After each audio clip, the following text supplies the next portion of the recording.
What really happened with your host, Mike Rivero. You're listening to the Republic Broadcasting Network, where you'll find out what the Fukushima's going on. And aloha, America. Welcome to our show today. It is Tuesday, November 5th, 2019, Guy Fawkes Day, and we've got a lot to talk about. The phone lines are open, 800-313-9443. Mike is in our control room, ready to answer the phone, put you on the air with your comments, questions, and observations. So all across Britain, of course, and actually given the time zone difference right about now, they're having the bonfires and celebrating Guy Fawkes Day. Turning to our domestic politics here, apparently email released through a Freedom of Information Act request shows that Burisma's lobbyists used Hunter Biden's position on the board of the corrupt Ukrainian gas company to request a meeting with Obama, Kerry, State Department officials while Joe Biden was vice president. Well, if you talk about Ukrainian corruption, there it is right there. And let's be honest, quid pro quo is a big part of politics around the world. The United States does not just hand out money without a good reason, unless it's to Israel. When the United States hands out money to any country, Ukraine or otherwise, there's usually an expectation of something coming back the other way. So quid pro quo or crime, the entire Congress would be behind bars right about now. Okay, Gordon Sondland has now changed his testimony. He's saying, oh yeah, now that I've thought about it and been shown those embarrassing pictures, yes, I did tell a Ukraine official that withholding of U.S. aid was linked to the Biden investigation. So he got bought or blackmailed or something. And they're manufacturing this case out of thin air. And again, even if Trump said, I'm going to withhold the aid while you investigate corruption, because Ukraine's notorious for corruption, especially in its energy sector, how is that a crime? Now, George Nassif has dropped 7 million documents, one of which implicated John Kerry and Obama in Ukraine for $500 million. Over at Fox News, host Steve Hilton straight up accuses Marie Harf of covering up the corruption of the Bidens in Ukraine because she worked at the State Department during the Obama years. Project Veritas has come out with another video. This one is a leaker from inside of ABC, basically saying they had everything on Jeff Epstein years ago. They had Clinton's involvement, they had Prince Andrew, they had everything. And the network management said, no, no, we're not gonna report that. Now, basically, ABC News, this anchor, has admitted a coordinated cover-up of Jeff Epstein rapes by corporate media. News outlets are therefore complicit in the repeated child rape claims. Understand why so many of them think it's okay to behave that way here. So ABC has issued a statement of their own, which basically is lawyer speak, saying that, we're all of our reporting met our standards at the time, and the decision was made not to move forward. But basically, O'Keefe is saying, this is your standard network TV, cover your rear end response. Fact is, we know what Epstein was doing. The whole world knows what Epstein was doing. Now we're finding out ABC knew what Epstein was doing and would not report it.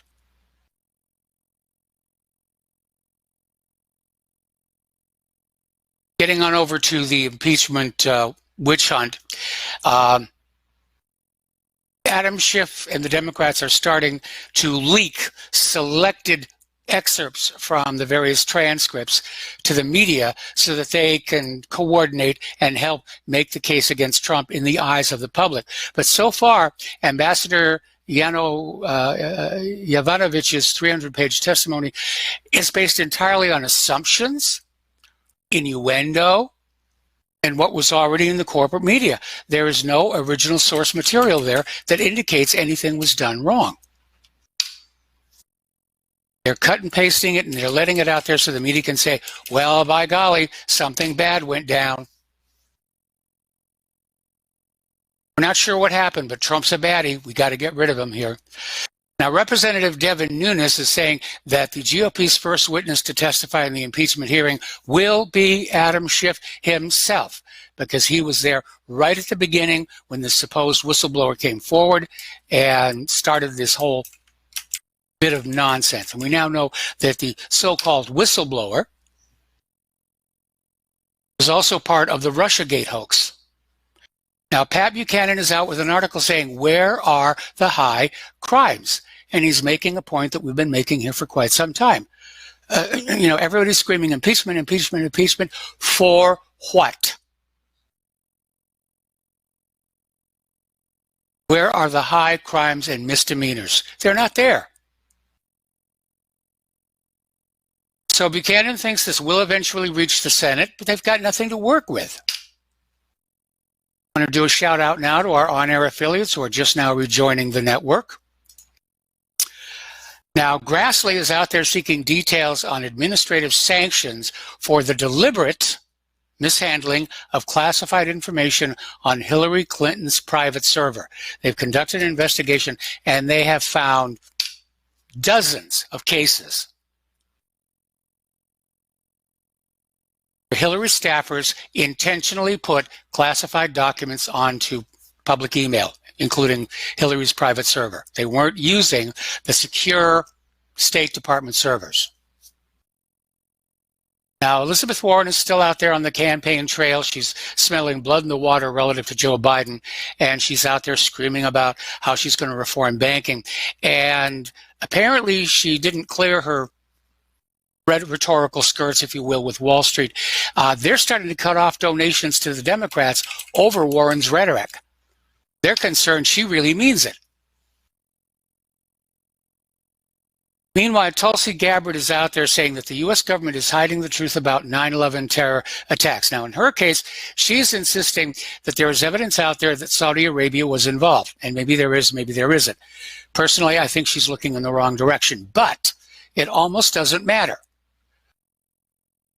Because if Tulsi can push through to the point where the American people know that the U.S. government lied about 9/11 in any aspect at all, then the American people are going to sit back and say, well, what else have we been lied to about? We know we were lied to about Saddam's nuclear weapons. We were lied to about Assad's sarin gas. Now we know we're being lied to about 9/11. Why did we invade Afghanistan? Why did we bomb Iraq? If Saudi Arabia was connected with 9/11, why didn't we bomb them? Again, I think Tulsi's pointed in the wrong direction. But if she makes a breakthrough, it's still good overall for the 9/11 truth movement here. All right, let's talk about the international news here. Over in Syria, the army prepares for an advance in northern Latakia. And Turkish-backed forces shelled a U.S. military column near Tal Tamr in northeastern Syria.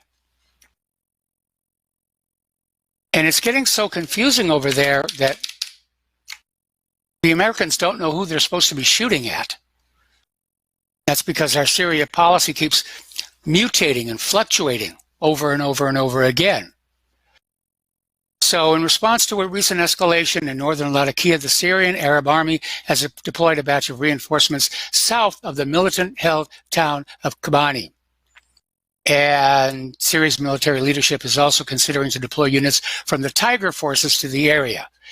And if this is confirmed, the Syrian military may undertake offensive actions around Kobani in the very near future. Now, during the past few years, U.S.-backed militants used Kobani as a foothold to shell and attack government-controlled area. The liberation of this town may become a turning point in restoring security and defeating terrorism in this part of Syria. I don't know why they're still calling it terrorism. It's an outright war is what it is. Getting on back to Donald Trump, remember when he made a big deal about I'm pulling forces out of Syria, huzzah, huzzah, huzzah. Then we find out they really didn't get all that far before being turned right around and going right back into where they were. They're setting up new military bases around those oil-rich areas.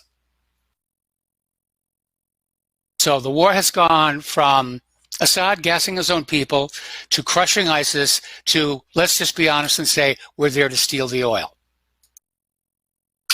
Now, Moscow is slamming the United States' illegal presence in Syria amid these reports of new military bases being built in the oil-rich province. And nobody can make a legal case for why the U.S. should be in there. It's just Trump is saying, no, we're in there. That's it. I have decided, mahi dictum est. We're going to be in Syria. We got to keep that oil away from ISIS, and we've got to keep it away from Assad. So, again, there's so much flip-flopping going on. U.S. troops are really not sure where they're supposed to shoot at anymore. Now, the Pentagon can't operate off of Trump's Twitter feed because it bounces around so much. And also, Twitter, of course, does not represent an official channel of communication between the administration and the military. So they're left kind of guessing. What are we supposed to be doing today?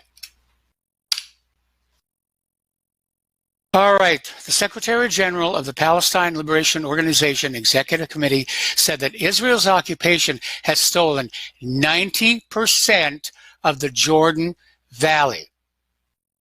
And the biggest danger regarding the Jordan Valley and Israel's settlements is Israel's attempt to extend its sovereignty over the valley under security pretexts that are aimed at tightening restrictions on the Palestinians. And he pointed out the occupation state, Israel, has taken an estimated $450 million worth of property stolen from the local Palestinian residents. Kind of like Trump's attitude towards Syria. We're just going to take it. Nobody can stop us, so we're just going to take it here. Needless to say, tensions between Israel and Jordan are rising. And apparently, earlier today, Jordan recalled its ambassador from Tel Aviv for consultation in protest at Israel's months-long detention of 2 Jordanians without charge or trial. Israel really does believe they are above international law here. Meanwhile, Israel's chief rabbi, Yitzhak Yosef, has come on out there declaring Afro-Americans to be monkeys. Now, Yosef's status as chief rabbi is constitutionally recognized in Israel. It's official. And he's always inciting violence against Palestinians, unreported by America's corporate media. Now he's out there saying that Afro-Americans are monkeys. That's not being reported in America's corporate media. Can you imagine anybody else in our culture, society, saying that Afro-Americans are monkeys and not be literally crucified in the press? Does this guy's an Israeli? No, we're not going to report it. We're not going to report it. Dan Crenshaw is out there trying to sell the idea that criticism of Israel is not protected under the First Amendment. Well, I've read that First Amendment many times over. There are no exceptions in it at all. And the only way you're going to get an exception in there is with a new constitutional amendment.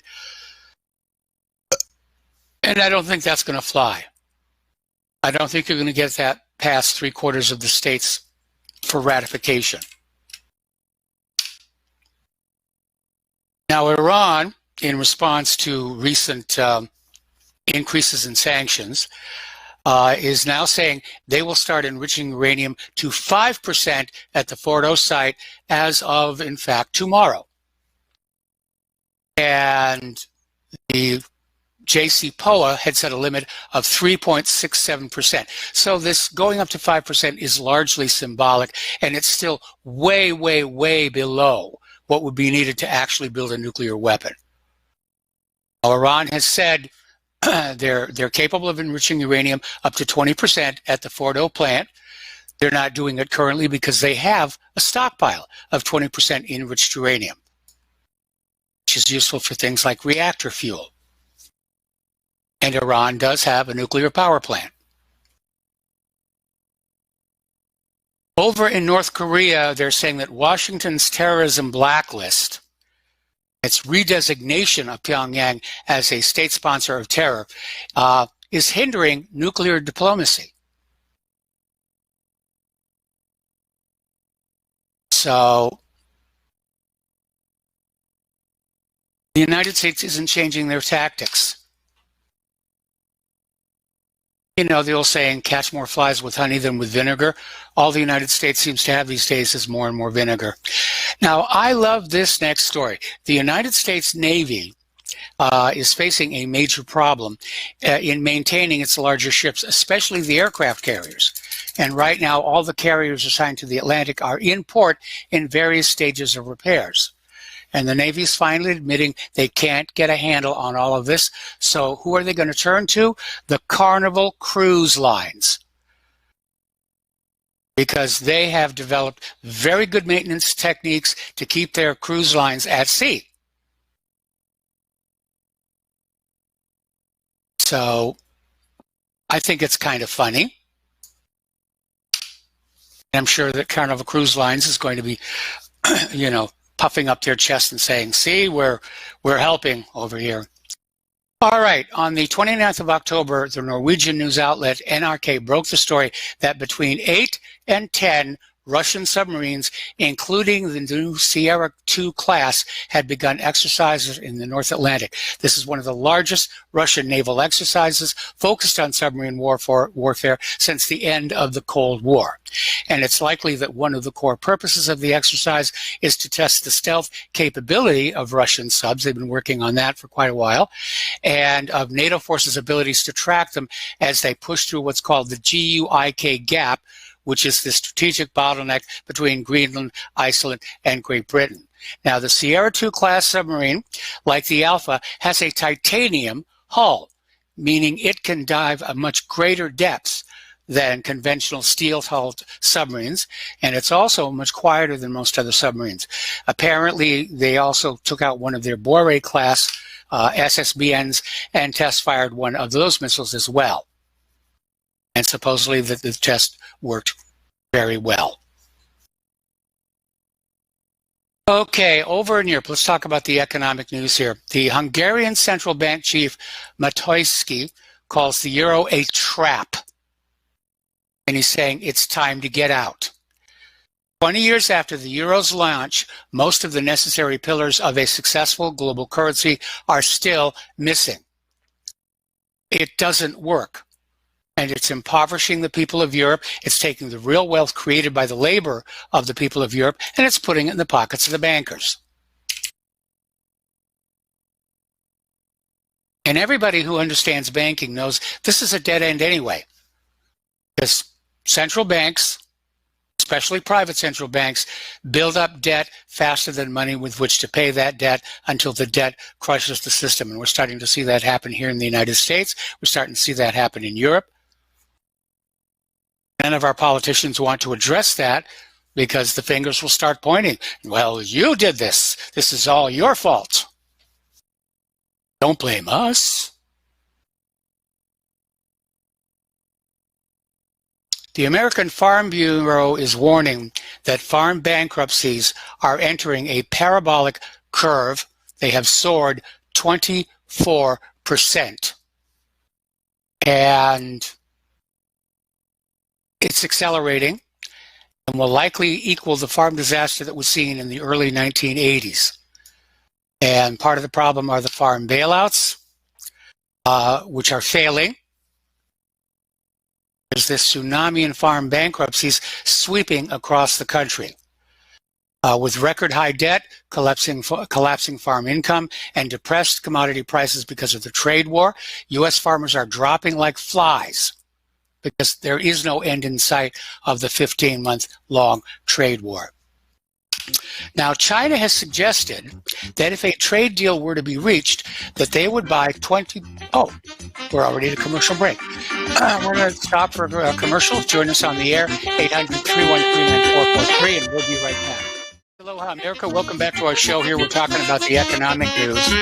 And China has indicated that if the trade war comes to an end, if a deal is made, it will aim to buy $20 billion in U.S. farm goods in the first year of the initial deal. Should be good for all those farmers who are struggling to avoid bankruptcy here. But if the trade war hadn't started in the first place, China's 2020 purchases would have exceeded $27 billion. So even under the best of circumstances, the American farmer is down $7 billion. That's something that the Democrats can point to as indications that Trump has kind of messed up the economy. And it almost seems like we have all these various world leaders, including Donald Trump, who think that statesmanship is showing the willingness to let your own people suffer more than the people in other countries in order to achieve whatever it is the goal was going to achieve.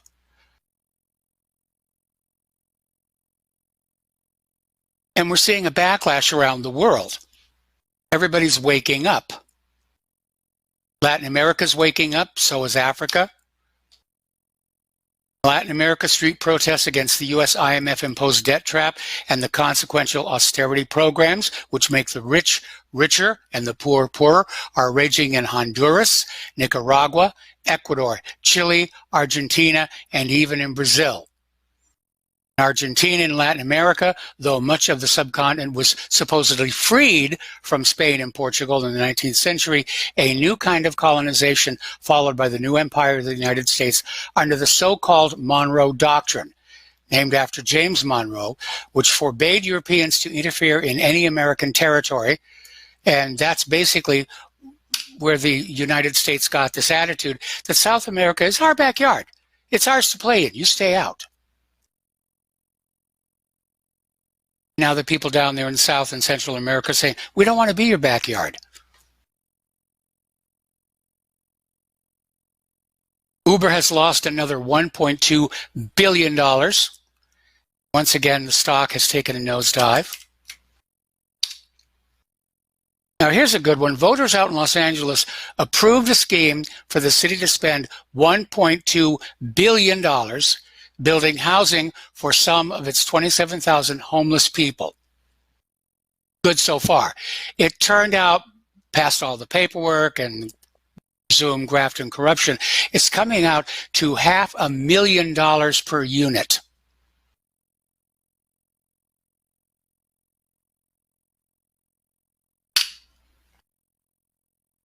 To err is human, to really mess things up takes government. Speaking of government, apparently out in California, PG&E declared bankruptcy last January, but that didn't stop them from spending millions of dollars lobbying politicians, especially the ones who sponsored the bailout. So, still out there trying to buy political influence in a town where political influence is not only for sale, there's so much of it, the price has been discounted. But investors in PG&E are basically right now losing $1 billion per day in these wildfires and the blackouts. And the lawsuits haven't even started just yet.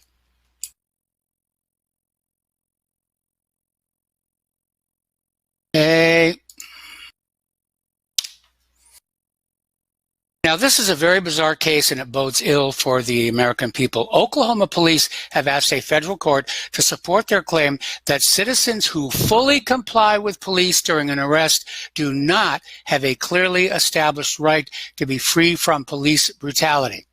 And apparently, this was the result of a lawsuit filed by attorneys for the Rutherford Institute on behalf of Gerald Edwards, an African-American who, despite fully complying with police orders during an arrest, was subjected to excessive force and brutality, including being thrown to the ground, tasered, and placed in a chokehold that rendered him unconscious and required 3 days of hospitalization.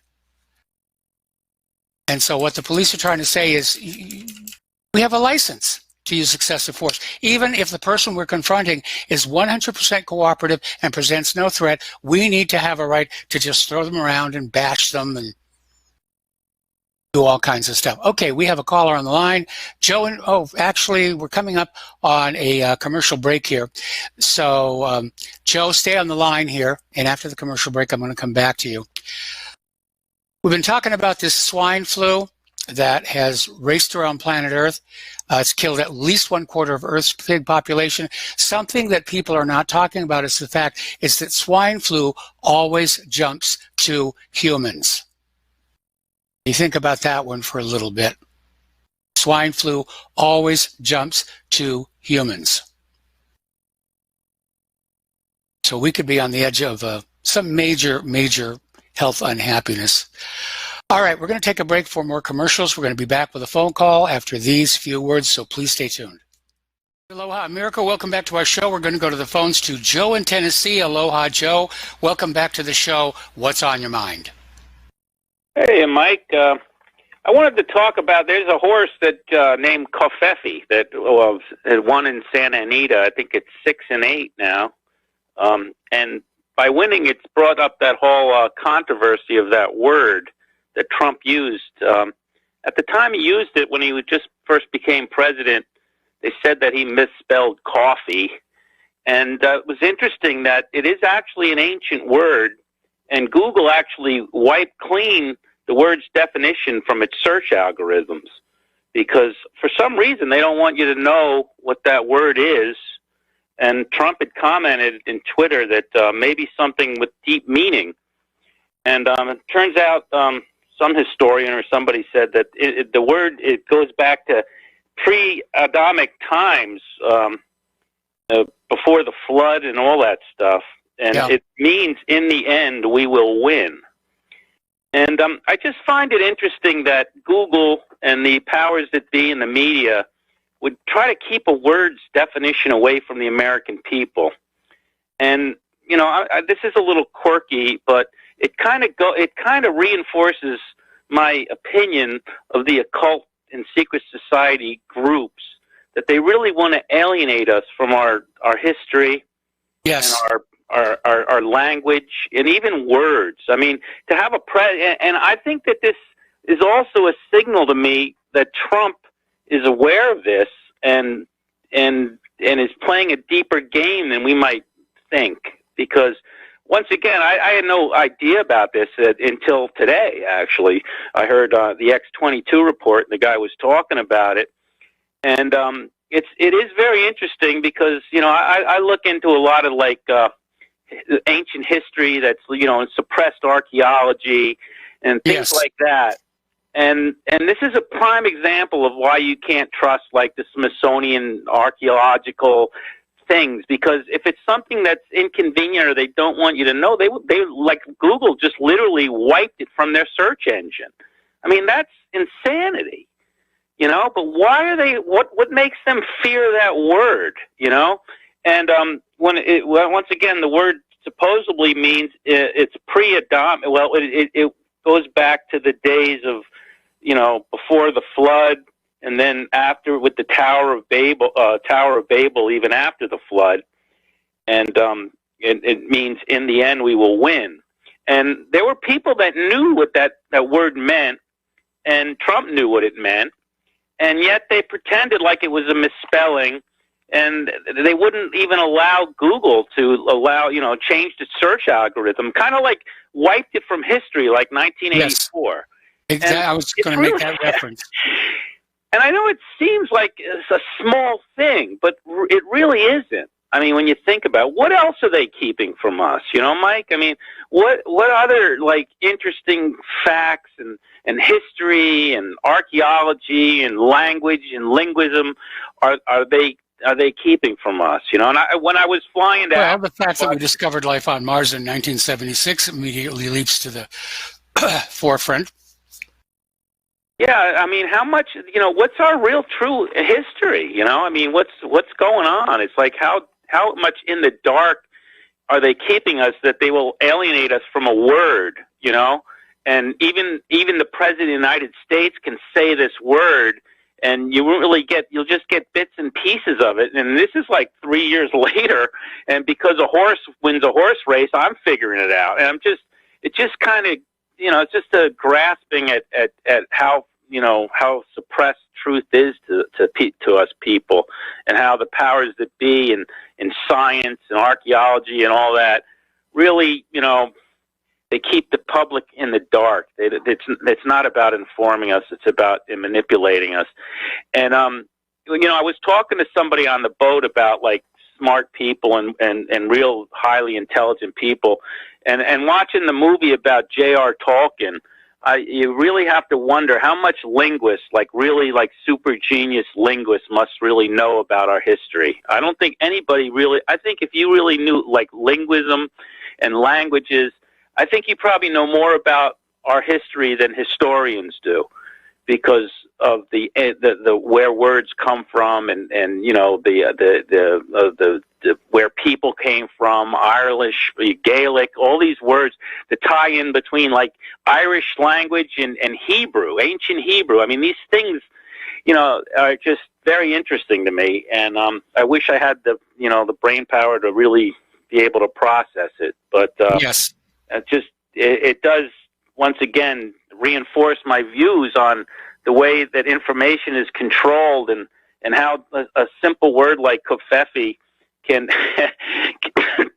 can cause such authoritarian action by tech and the media, and did Trump do this on purpose? Was it an accident? I think he did it on purpose, and it's just interesting that this could be at this kind of a level, so. The other thing, I wanted to talk about Flynn being a 3-star. I looked it up. He was a 3-star lieutenant general, and I still can't believe the Army is just, going to roll over and let what happened to him go without some kind of a payback in one way or another. The FBI, the CIA, the DOJ, the media, and the Democrats, and all our judges that are involved, they really need a comeuppance. And you're supposed to respect institutions in Washington. And remember Comey, how he joked about the fact that he wouldn't, that they hit Flynn before the White House had its, act together, and he never would have got away with it with any other White House. And, he thought it was funny, Mr. Comey out there. I got family that are in the Army, and, when you disrespect the 3-star general, you're disrespecting everybody in the Army. And to entrap him and to disgrace his uniform like that and to treat him like that, I really, and to see that smirking bastard on television, yeah, it just surprises me. Their arrogance, how arrogant these people are, these deep state traitors, that they just sit around and joke about that. And I'm hoping that, that there's some justice coming. And you were talking about in the Flynn case, there may be. In the Flynn case, there may be. The judge basically canceled the hearing that was supposed to take place this week, and he's reviewing the case in light of the fact that it's now known the FBI altered Flynn's FD 302 forms. Now, the FBI is saying, well, we lost the originals and we had to recreate them, but trust us, this is what was said. Which is utterly ridiculous. But the prosecutors may have been in contempt of court, and it could result in the charges being dismissed and the entire case tossed out of court, at which point Flynn is ideally positioned for countersuits. Well, that's my whole issue is so he gets his, all the charges against him dismissed, but, we need justice for the perpetrators of the crimes against this man and the crimes against us as voters, the people that voted for Trump. I really was expecting great things from Michael Flynn. I knew about him before Trump was being inaugurated. I was very happy that of course that Trump got elected, but to have him as the national security advisor, I was ecstatic. And the way they targeted him and went after him, and it was hobbled the Trump presidency right from the start. So they robbed me of 3 years in this country, of 3 years of what was our potential, where we could be. And I don't know if that position is still open and for the National Security Council or whatever, but I would put Flynn on there if I was Trump, and to make up for it. And I just hope Comey and all the people involved go to prison. It's not just like a slap on the hand. These people there needs to be some form of justice, or sooner or later the people are going to have to take justice up in our own hands, because we're not getting it from, the people that are supposed to give justice. mean, that's where this leads. I mean, I hate to see it because, we live in a country that's supposed to be by law, but if there is no justice, sooner or later the people are going to have to take justice with their own hands because there's no other way to get it. I mean, look at this ABC with Epstein. They hid the information. This guy's a child molester, and they suppress the information. I mean, these are the same people that talk about Me Too and Kavanaugh, and they go around acting like, they're the defenders of morals and this and that, and they suppressed information about a child molester. I mean, it's amazing, and nobody else is talking about it. Nobody's talking about it except the alt-right, and it's kind of sad, So we live in this world where it's like, if people watch the news, the mainstream media, it's like they come from another planet. They can't reason. They're being fed it's bad enough that they changed the words that were definition of words that we can try to find. But there are people out there that are just fed nonstop lies, and they believe it. And you talk to them, and you might as well be talking to somebody from another country in another language because they're just incapable of understanding you. I've given up on them, to tell you the truth. Hello?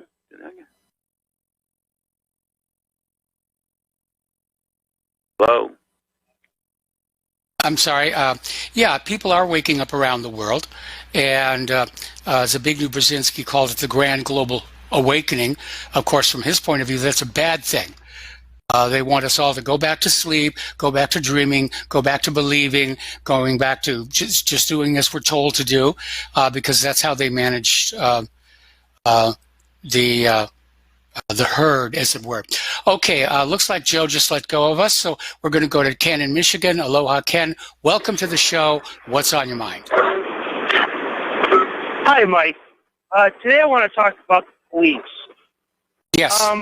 What I'm afraid of is one day they're going to take a step too far, and videotaping them doing what they're doing isn't going to be enough.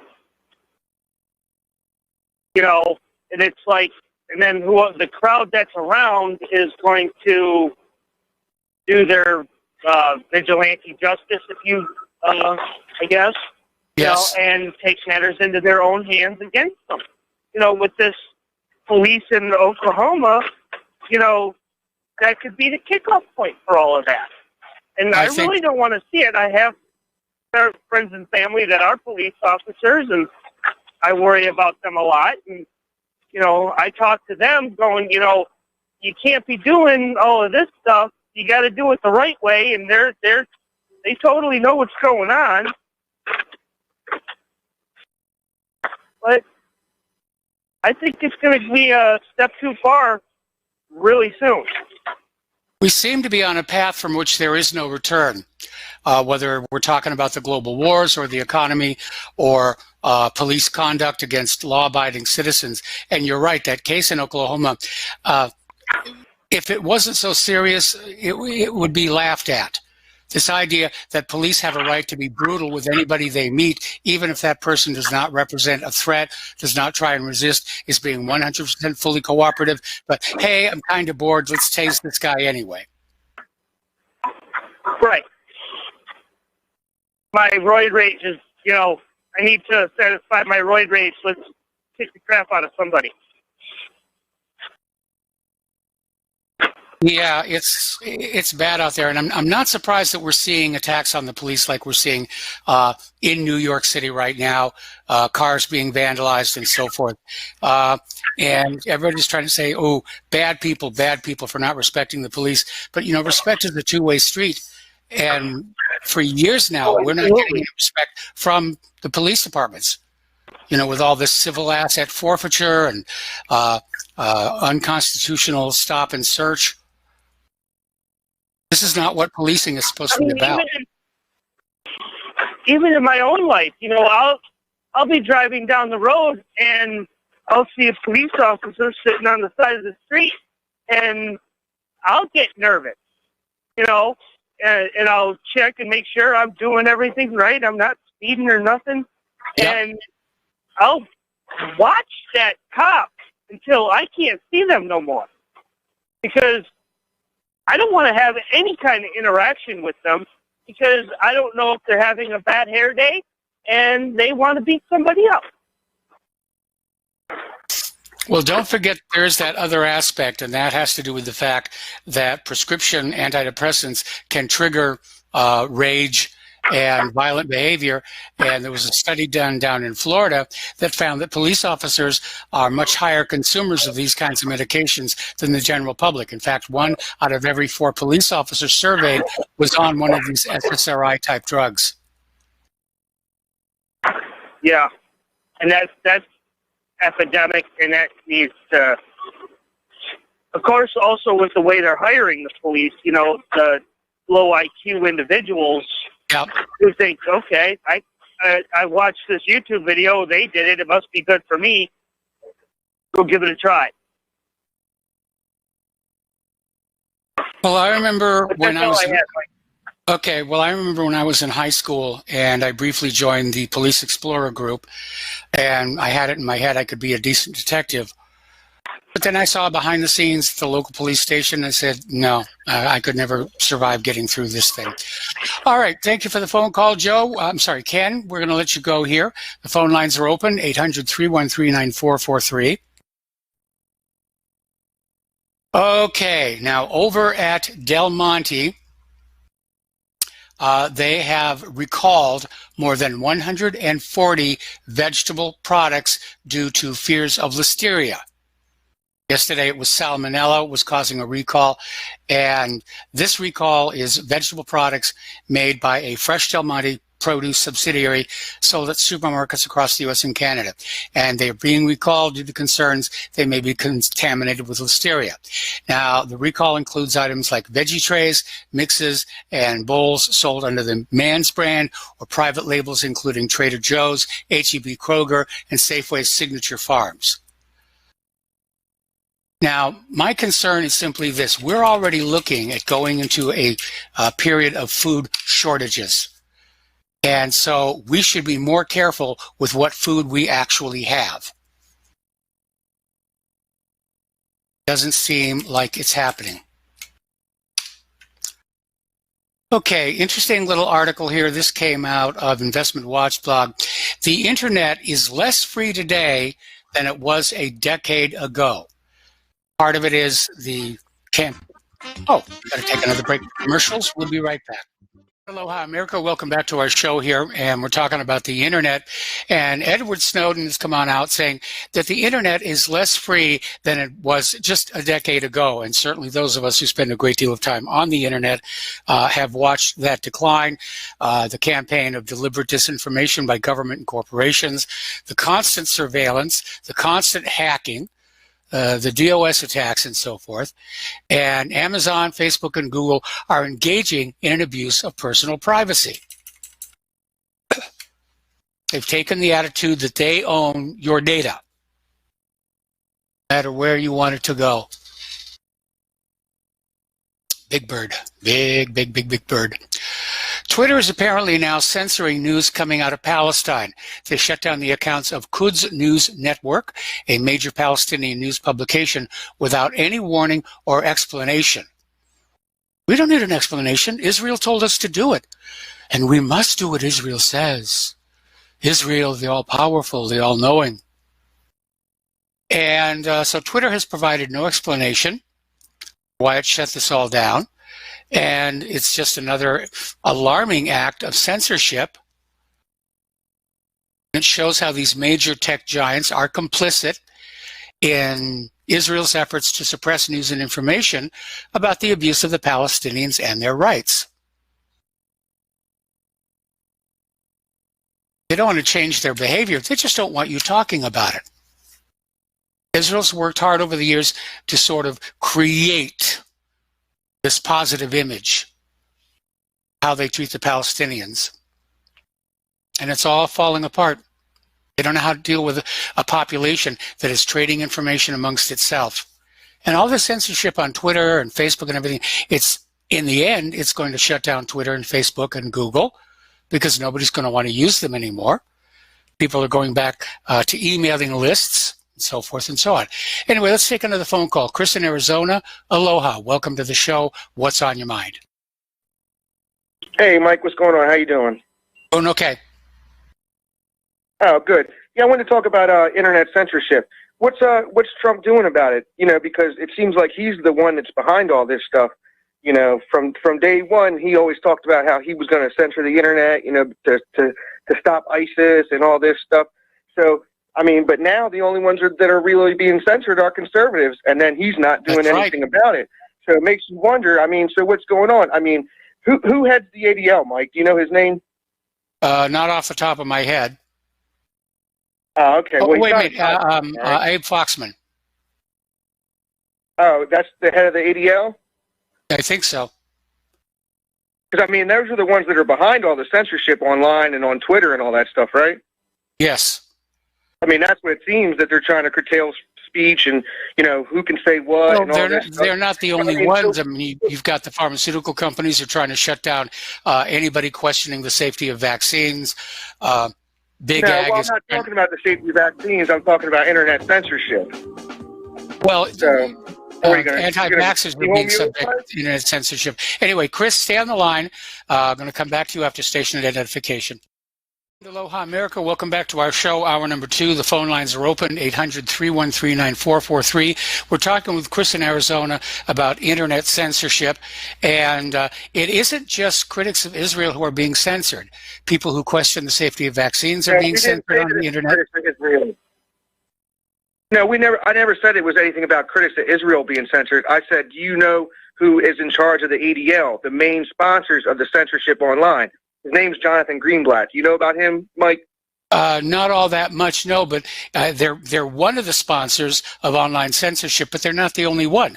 Big Pharma's behind all of this.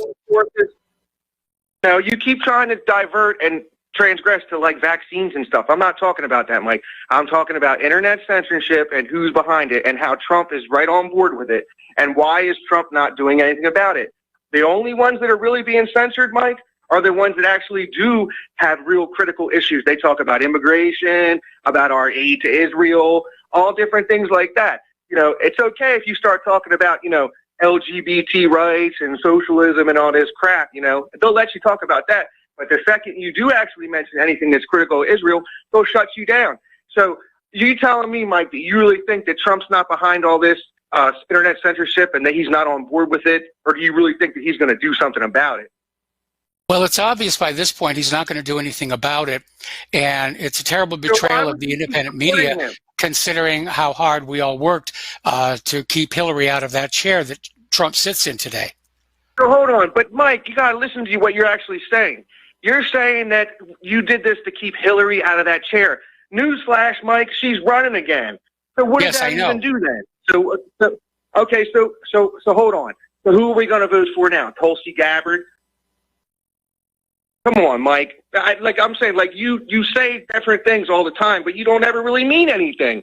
I'm telling you that who's behind internet censorship? The main people. Who's the main group that you can't talk about, Mike?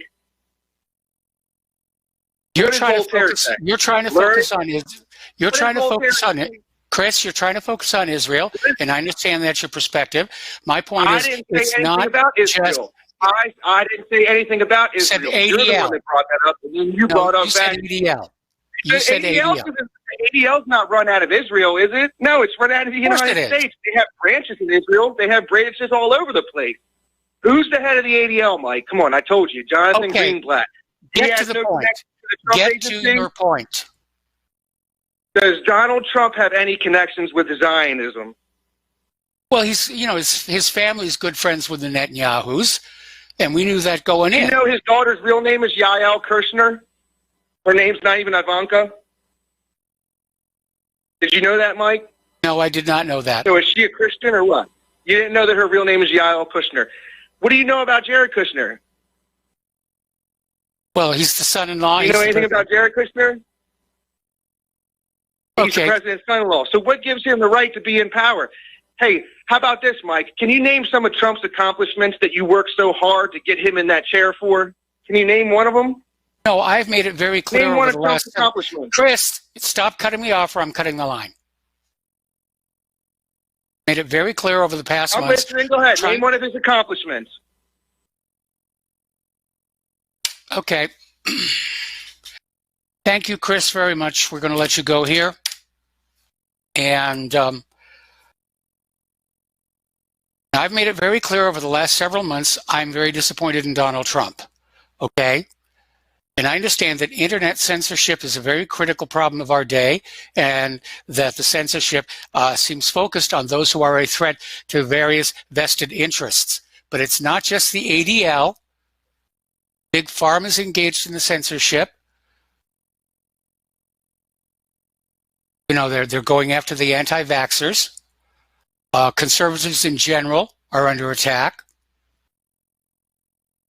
It's just become this fascist playground where anybody who says something that a corporation or a politician doesn't like gets cut. And that's not what the First Amendment is all about. Now you have these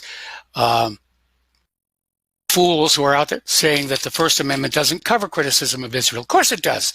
The First Amendment is an absolute. It covers everything. Now, if Hillary does run again and shows some sign of traction, I don't know what I'm going to do. Go fishing or something. But I'll tell you this, after the way Trump turned his back on the independent media and his other supporters, we're not going to go to the same effort that we went to last time to get him into that White House. And I'll be very honest, my work in 2016 was less about getting Donald Trump in and more about keeping Hillary Clinton out. And I'm still adamant that she should not be allowed to be president of the United States because she actually thinks the American people betrayed her by not voting her in the last 2 times she ran. And if she becomes president, she's vindictive. She will find a way to punish us all.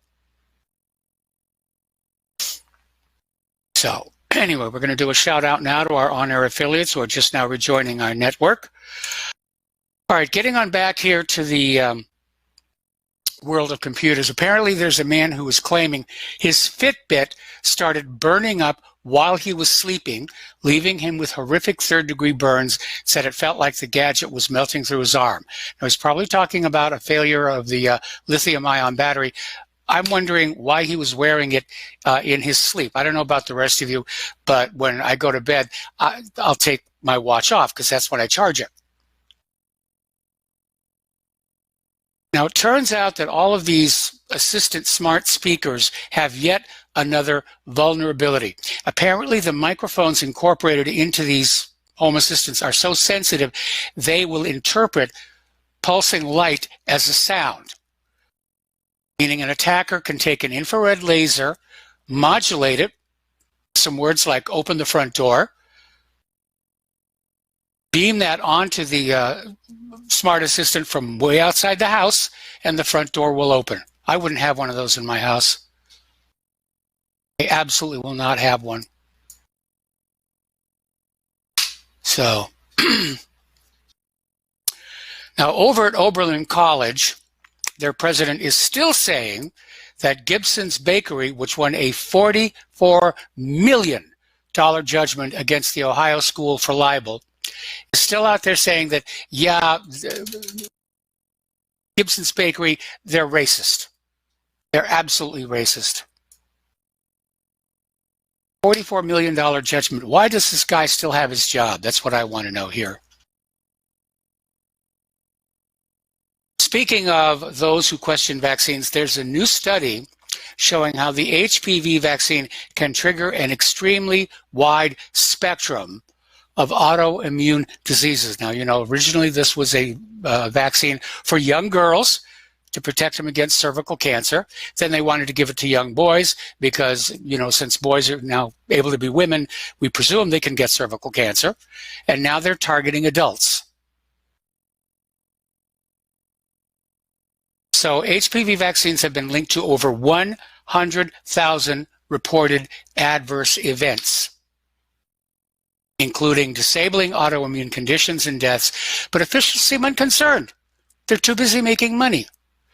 Merck set the tone for the truth-stretching claim that HPV vaccine risks were negligible when it conducted its initial clinical trial for Gardasil, and dismissed as irrelevant the serious medical conditions that arose within 7 months in half of all participants who received the vaccine. Talk about an inconvenient truth there. Parents are concerned. And they're very concerned about all these laws being passed in all the states saying that personal belief no longer counts. You will load up your child's arm with these 30 different vaccines, of which CDC owns the patent on most of them. Now the parents are coming on back and saying, well, what about religious exemptions? And they'll take that away too. Because we live in a country right now where it's all about pushing the product and getting your money. Whether the product is any good for you, whether it's healthy for you, even if it's harmful, get you to buy it. Get the money. I get a sense of like absolute desperation in our corporate climate. That things are just so tight. The attitude seems to be anything for a buck, AFAB. And as a result, our population is getting sicker and sicker. Our lifespan is in decline. We're supposed to have the best health care in the world. It's certainly the most expensive. Right now it's ranked at something like 33rd, 34th. And with this flood of these mandatory vaccines, the number of Americans who suffer chronic conditions is growing. I was watching this commercial the other day for medication for plaque psoriasis and noticing that the active ingredient in the medicine that was being peddled is an immunosuppressant, which has raised the possibility that plaque psoriasis is a vaccine accident. You don't want to admit it. They'll just sell you another medication to deal with it. They get you on one medication, and then they sell you another dozen to deal with the side effects. So, all right, well, the global warming cult is still out there screaming that we need population control. There's a worldwide climate emergency, and saying failure to act will lead to untold human suffering. Actually, government leads to untold human suffering. Okay, we're going to take another phone call here from Mark in North Carolina. Aloha, welcome to the show. What's on your mind? Hello, Mike. Hey, Mike, I just recorded a video today on my YouTube channel just about called Capitalism versus Socialism. And to be honest with you, just what you're talking about now, things like this, is turning me more and more towards socialism, towards believing really what we need. Because this garbage, pushing these vaccines and pushing the GMO and pushing all the other garbage, and even climate change, comes from the capitalists, from the extreme, what I call predatory capitalists. They call it crony capitalism. I call it what it really is. It's predatory capitalism. It destroys everything it touches. It eats up everything. It gets bigger and bigger because it's not regulated properly. We don't use our antitrust laws against it. And I think it's time, really, socialism is not all that bad. I'm looking at what's going on in Venezuela. The only reason they're having the problems they're having now is because of these vicious sanctions they put on. In reality, Maduro is not a dictator. Neither was Chavez. They were elected. And on top of that, Maduro is a very religious man. He's a deeply religious Christian. And so, by the way, is the guy in Nicaragua, Daniel Ortega, who the whole Iran-Contra things about. He just recently they just abolished abortion. They said they outlawed abortion, and they also outlawed gay marriage. It's a very Christian nation, and it's not a dictatorship. So because you have socialism doesn't mean you've got a dictatorship. There's nothing in the Constitution that prohibits socialism. I mean, you could say private property, but it doesn't mean because you got some kind of a socialist country that you can't own your own land, or you can't own your own place. It simply means you can't be a predator and own and have so much money, you start using that money as a weapon. And that's what these billionaires and these big corporations are doing. They're even getting us into wars. What do you think all these wars are about? You see what Trump says. Oh, we're going to steal your oil. And on top of that, we're going to steal Stolen Heights there. You know, Golan Heights, Stolen Heights. Yep. This is also because of big money. On top of that, lobbyists from other countries. This is, you know, Mike, I'm telling you, I am going to vote. I want Tulsi to win real bad. But you know what? If Bernie Sanders gets the nomination and he runs against Trump, I'll vote for Sanders. Nobody else is a Democrat ballot I can vote for. They're all garbage.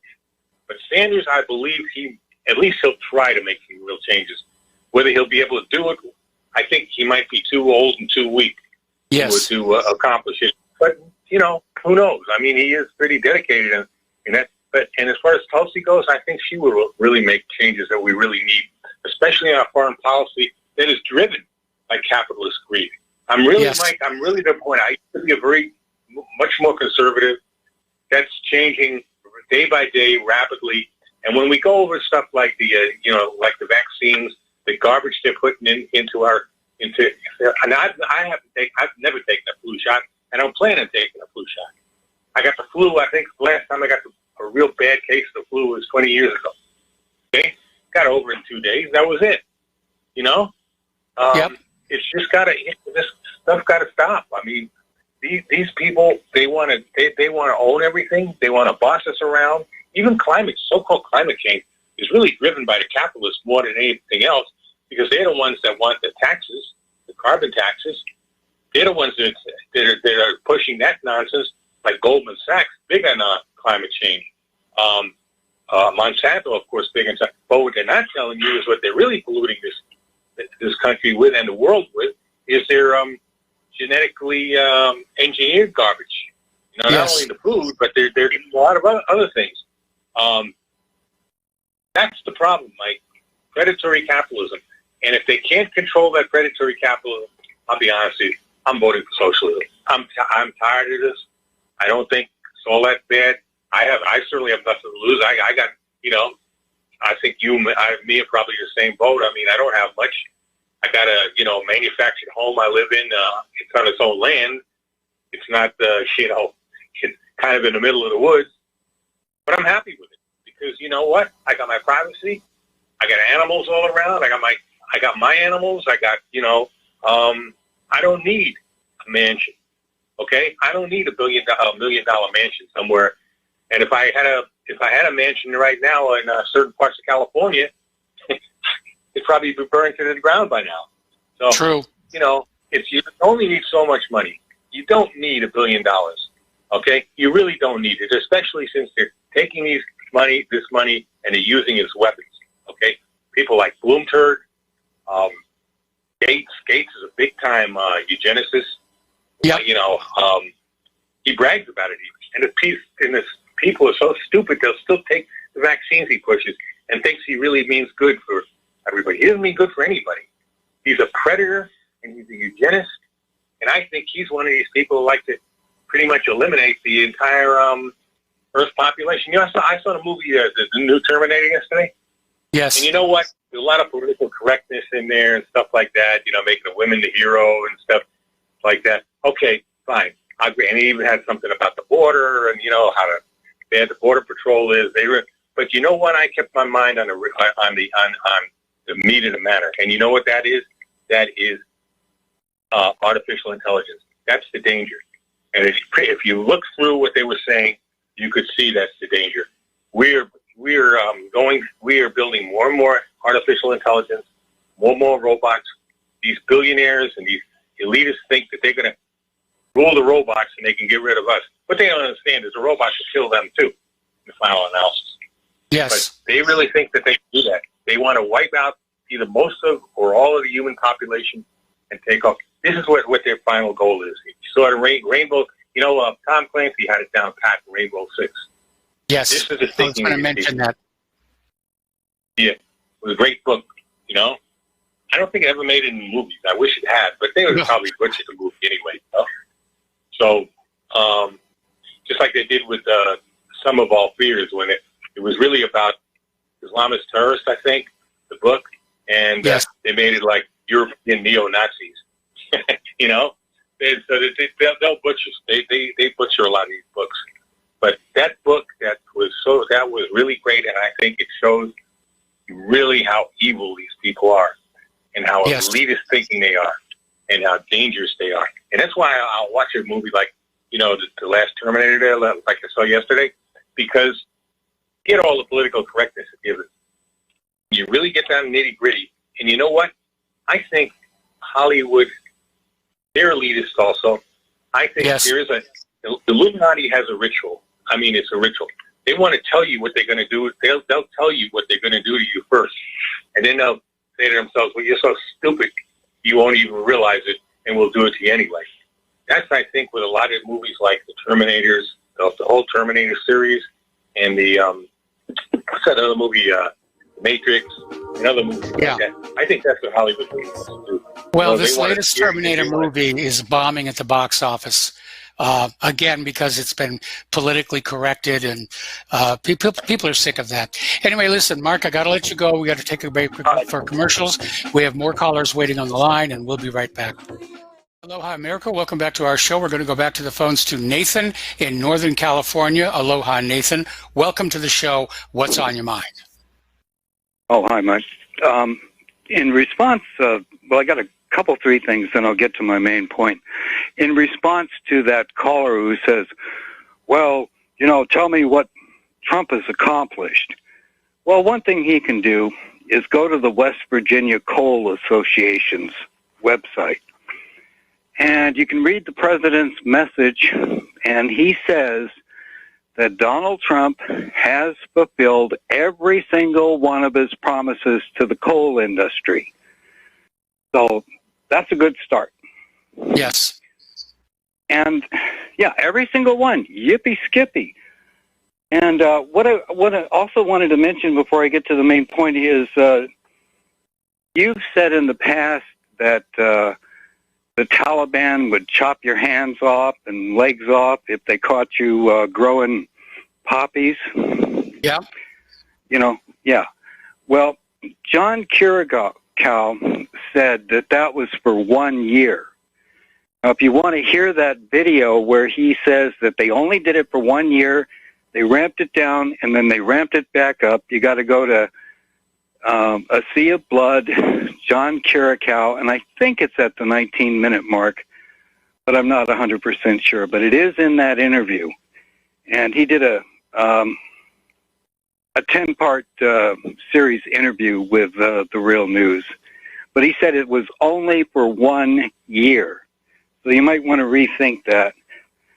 And the last point I wanted to make: Google in your spare time negative people poison, and for all you bad spellers out there, POISON, and read any article and go from there. But you will find that negative people can make you very, very ill. Yes. Anyway, okay. Yeah, they can, Michael. And, you've got negative people calling in all week long and just dumping garbage on you. Your so-called negative friends, they're going to kill you. Anyway, I wanted to talk about the last time I called in was in mid-July. I took issue with Dustin, and, he says nothing is happening, blah, blah, blah. And so what I did, I mentioned 5 facilities. U.S. Steel, which was remodeling its Mon Valley facility in Pennsylvania. Foxconn in Wisconsin, $10 billion. Cameron LNG in Louisiana. Chrysler Fiat in Detroit, $4.5 billion. And I mentioned Mazda Toyota in Huntsville. So, about 10 minutes after I hung up, this guy calls in and he said, Nathan is completely wrong about these facilities. All these manufacturing deals that, you know, I mentioned they're being finished up in the ground well before Trump was in office. And that is a flat-out lie. No, why is this guy calling in? Foxconn wasn't in the ground. Cameron LNG, Trump was there for the grand opening in May. Mazda, Toyota just announced their Huntsville joint venture, and so did Chrysler Fiat up in Detroit. And the strangest thing that happened is that Dustin calls in the next day and he said, "Did you hear Jeff in North Carolina say that these facilities were all in the ground?" Well, you know, these guys are trying to stick me as a liar when I didn't lie. And so my question to you is, are you paying Dustin to call in? Are you and Stadmiller paying Dustin to call in here? No, we're not. Trump and you're not? Okay, well, whatever. I remember the first rally that Trump did in Louisiana, and he said that the only reason people go to a Trump rally is to see a rock star. And if that's not a paid Trump bashing whatever, I don't know. You know, it has nothing to do with patriotism. I mean, you know, this guy is off the wall, you know. Well, so Nathan, it's no secret that politicians rely on their own star power to fill up those rallies. I mean, Hillary Clinton did it, Bill Clinton did it, and it's become part of the political landscape. And yeah, I think for a lot of people, there is a certain thrill in actually seeing these people in person that you've only seen on TV for the rest of your life. Anyway, listen, Nathan, gotta let you go. Sure. Go. Okay. Bye-bye. Bye-bye. We have other callers waiting on the line, and we'll be right back. Aloha, America. Welcome back to our show. We're going to go back to the phones here to Tony in New Jersey. Aloha, Tony. Welcome to the show. What's on your mind? Aloha, Mike. Nui Nui. Aloha, Nui Nui. Hey, I was calling in to see what you think about legal immigration. You know, 100 million non-whites that come into the country every year. How you think that's a good thing? Well, I have no problem with legal immigration because it means these people are going through medical checks. They're going through background checks. I think there should be reasonable limits so that American jobs are reserved for legal American citizens. Yeah, but you also advocate for voting, don't you? So when you have 100 legal immigrants that come into the year, who are they going to vote for each year? Do you think those legal immigrants are going to vote conservative, or do you think those legal immigrants are going to vote, you know, for Democratic? Well, there's an interesting dimension to this that few people talk about, and that is that most of the legal immigrants who are coming into this country are very religious. They're very Christian, and so without somebody out there, without somebody, you know, waving an inducement or at them, I tend to think they're going to vote more conservative than liberal. But if they're a legal citizen, if they're a legal citizen, Tony? Okay, so the 100 million legal immigrants are going to come in and vote, you know, conservative. Okay, that makes a point. I thank you. Okay, thanks for your opinion, Mike. And then can I ask you one more question? When did they put on the Statue of Liberty, give me liberty, or give me, you know, the open invitation? Wasn't it like during the 1965 Immigration Act? You know who was behind that? It's not actually on the Statue of Liberty. It's the opening lines of a poem. Yeah, but when was it put there? Do you know? I don't know that it's actually physically on the Statue of Liberty. Oh, okay, because you never climbed up there. Well, on the inside, yeah, when I was a kid. Isn't it something like Ezra 11 or something that she put the poem there, give me you're tired, you're poor, and like it was never like that, you know, when they first gave the Statue of Liberty? Yeah, that's the poem, and it was actually during the heyday when the United States needed a flood of immigrants to grow the country, to fuel the industry. But again, as a sovereign nation, we have a right to say, okay, we will allow this many legal immigrants into our country this year. But what do you mean as And- a sovereign nation, though? Like, how are we a sovereign nation anymore? If we're bringing We in are a a sovereign million nation. legal immigrants, We've not surrendered our if we're sovereignty bringing to in any other power. if we're bringing in 1 million legal immigrants a year, let's do the math, Mensa Mike. Come on. After how many years will there not be any white people anymore? Because they're not bringing in white immigrants, are they, Mike? Okay, Tony, if they're legal immigrants, there will be controls in place. I know the liberals want the borders wide open. Soros wants the borders wide open, but I don't have a problem with legal immigrants. It's So the what's illegal the difference immigrants. between bringing them in here legally and then just having open borders?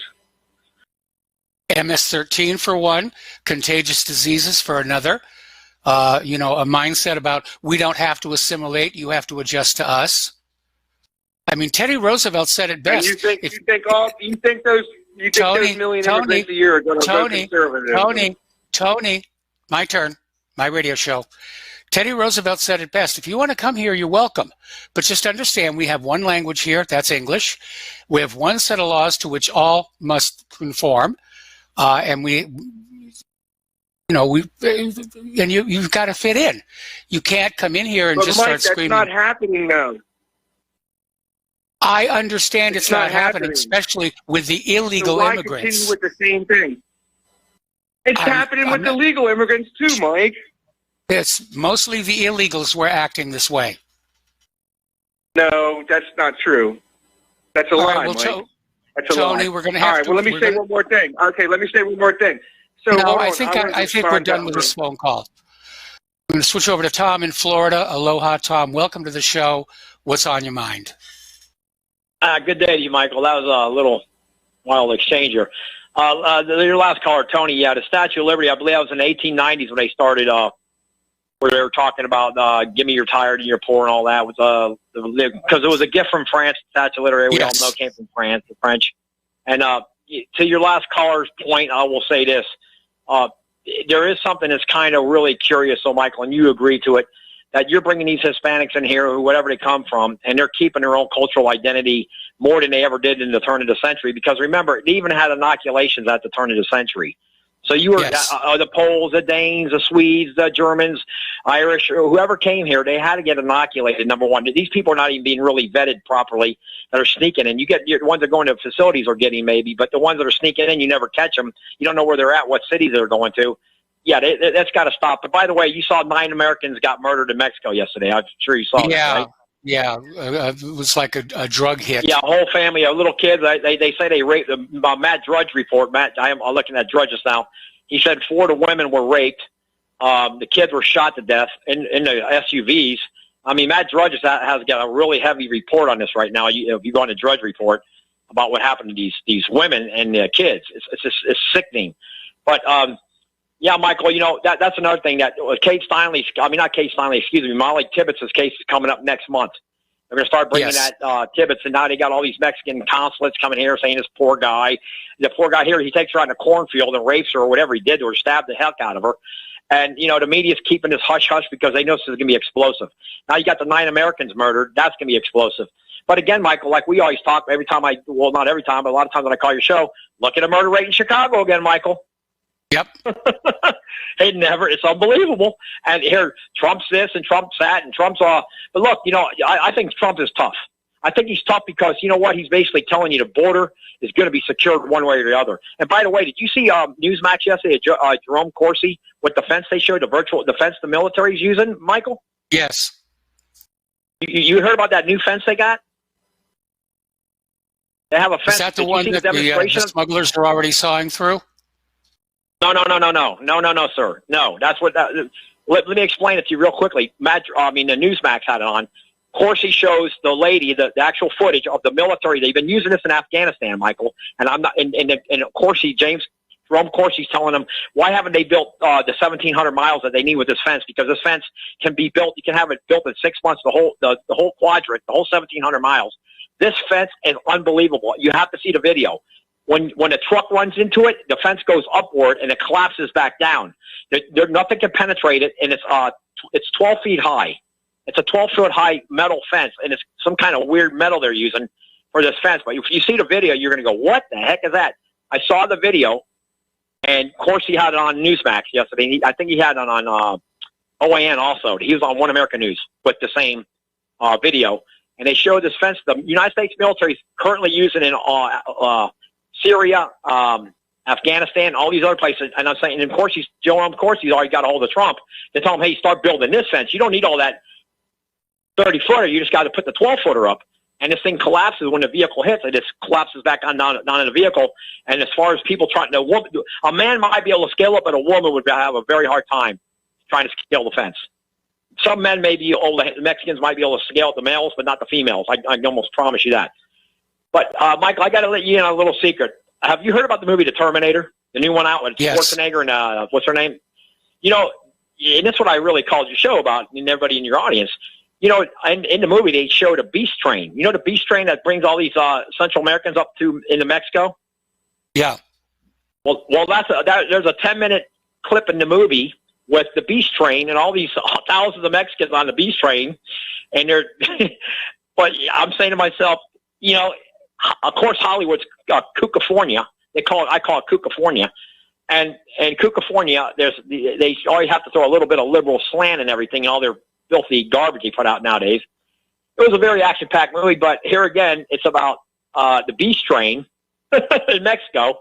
You have to see it to believe it. And I'm saying to myself, you know, that's a good question. Whatever, if they want to stop this immigration, all these hundreds of thousands of illegals, why haven't they derailed the beast train, Michael? Why hasn't that thing been sabotaged where it can't come south? I mean, excuse me, north, where they're at. Why isn't that beast train been why isn't the United States military? Because Trump's talking tough now that he's going to go after. He's going to go after. I guess what happened with these 9 Americans murdered.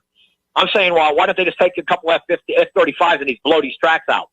Because what are these tracks serving the purpose for? What is this beast train actually for? What does it do? What is the beast train for, Michael? Do you have any idea? It's just hauling people, and I don't know what its freight load would be. But with all these trade wars going on with Mexico, I can't imagine that there's all that much trade going on where that train track would be used for anything else. But the reality is there are a lot of ways to solve this illegal immigrant problem that are much less expensive. Like everything else involved with this government, it's just turned into another excuse to plunder the treasury and enrich politically connected contractors. Well, Michael, I got a little shout out I want to give to Dustin, because I know he'll probably call tomorrow or maybe later if he's already called. But listen, I want to ask Dustin, you know, Trump had a rally last night in Kentucky, and Donald Trump did call out Pelosi. He said, hey, Pelosi, instead of trying to impeach me, why don't you go back to your city of San Francisco, clean that dump out? Get rid of it. Why do you have poop control all over the place, Pelosi? So I want to know, Dustin say he's not going to vote. I think Dustin maybe he should weigh things out a little more as far as, that's fine if you don't vote, Dustin. But your state of New Jersey is in total chaos with that bot, Robert Mendez. You got a bunch of kooks coming in New Jersey from. By the way, all these kooks did you see what's going on in Minnesota with the school board over there? The schools are exploding with so many illegal kids. Yes. That was on Breitbart today, Drudge. There's so many kids coming in from these third world countries into Minnesota. It's like, what the heck happened to Minnesota? Forget I could tell you stories about Portland, Maine. Maine's gone. Portland, Maine is gone, Michael. It's part of Africa now. So my big buddy told me that lives up there in Portland. He said, John, 20 years ago, you'd have came down here. Oh, man. Oh, no, you can't do that. Now look at it. I mean, it's just unbelievable what's going on here with all this immigration is insane. Big John was telling me everything. It's unbelievable. The people in Maine are so fed up. They're leaving in droves. They're going to the Carolinas. They're leaving Maine like crazy. Believe it or not, that's a beautiful state, Michael. By the way. Yes, it is. I've been there many times. People are just totally fed up with. I can't even tell you what he's telling me about how the government's helping these people. These refugees come in there getting free electricity and heating oil. But if you're an American, you got to pay up your yin-yang for heating oil and electricity. Yes. Oh my goodness. The stories I've heard, I couldn't believe it. But, this immigration thing, Michael, I tell you, like we've already said, these demon rats are, they're going to try to get Texas. That's the main state they're going after to get all these Mexico, whoever they can get, Central Americans. They're going to flip that state in 8 years. That's going to go Democrat. You're going to see that. Yes. You'll see that. They're going to try and flip it next year. I don't think it's going to happen next year, Michael. I'll be honest with you. It's not going to happen next year. But it's going to be a slow burn, probably in 8 years. Look at New Jersey. I remember that in the 60s, actually, New Jersey was a pretty much Republican state like California, where Dustin's from. You got all those Puerto Ricans coming. You know, a lot of these Puerto Ricans, they come in here, they're not Republican. They're full-blown Democrat. There's some of them. I got a lot of friends that are Puerto Rican that are Republican, but most of them are Democrat. And they're coming in from Puerto Rico into Florida. That's what they're trying to do here. And that's why, thank God we got a governor who said no sanctuary cities, because, you know what, this guy Gillum would have won. That would have turned Florida into a sanctuary state, just like California. We'd have every state would be, city in the state of Florida be a sanctuary. Now, they're actually rounding these people up and getting them out. They're getting them out, I must say that. That's a good thing. And as far as the Statue of Liberty, I'll tell you what, instead of holding a torch, I think she should be shooting a bird saying, keep out. We don't need no more. We're overcrowded. We're full. Yes. We're full. I mean, that's what I think. So we'll see what happens in this election, Michael, coming up within a year now. It's only a year out, so we'll see how it's going to play out. It's going to be really interesting. It's going to be very interesting. Okay, well, thank you very much for the phone call, Tom. We're going to switch over to Miles in Maine. Aloha, Miles. Welcome to the show. What's on your mind? Hello, Michael. Yes. I just wanted to comment on a couple of the calls. It's been such a day for the contentious callers, but I want to, Tony, I agree with the genesis of his point.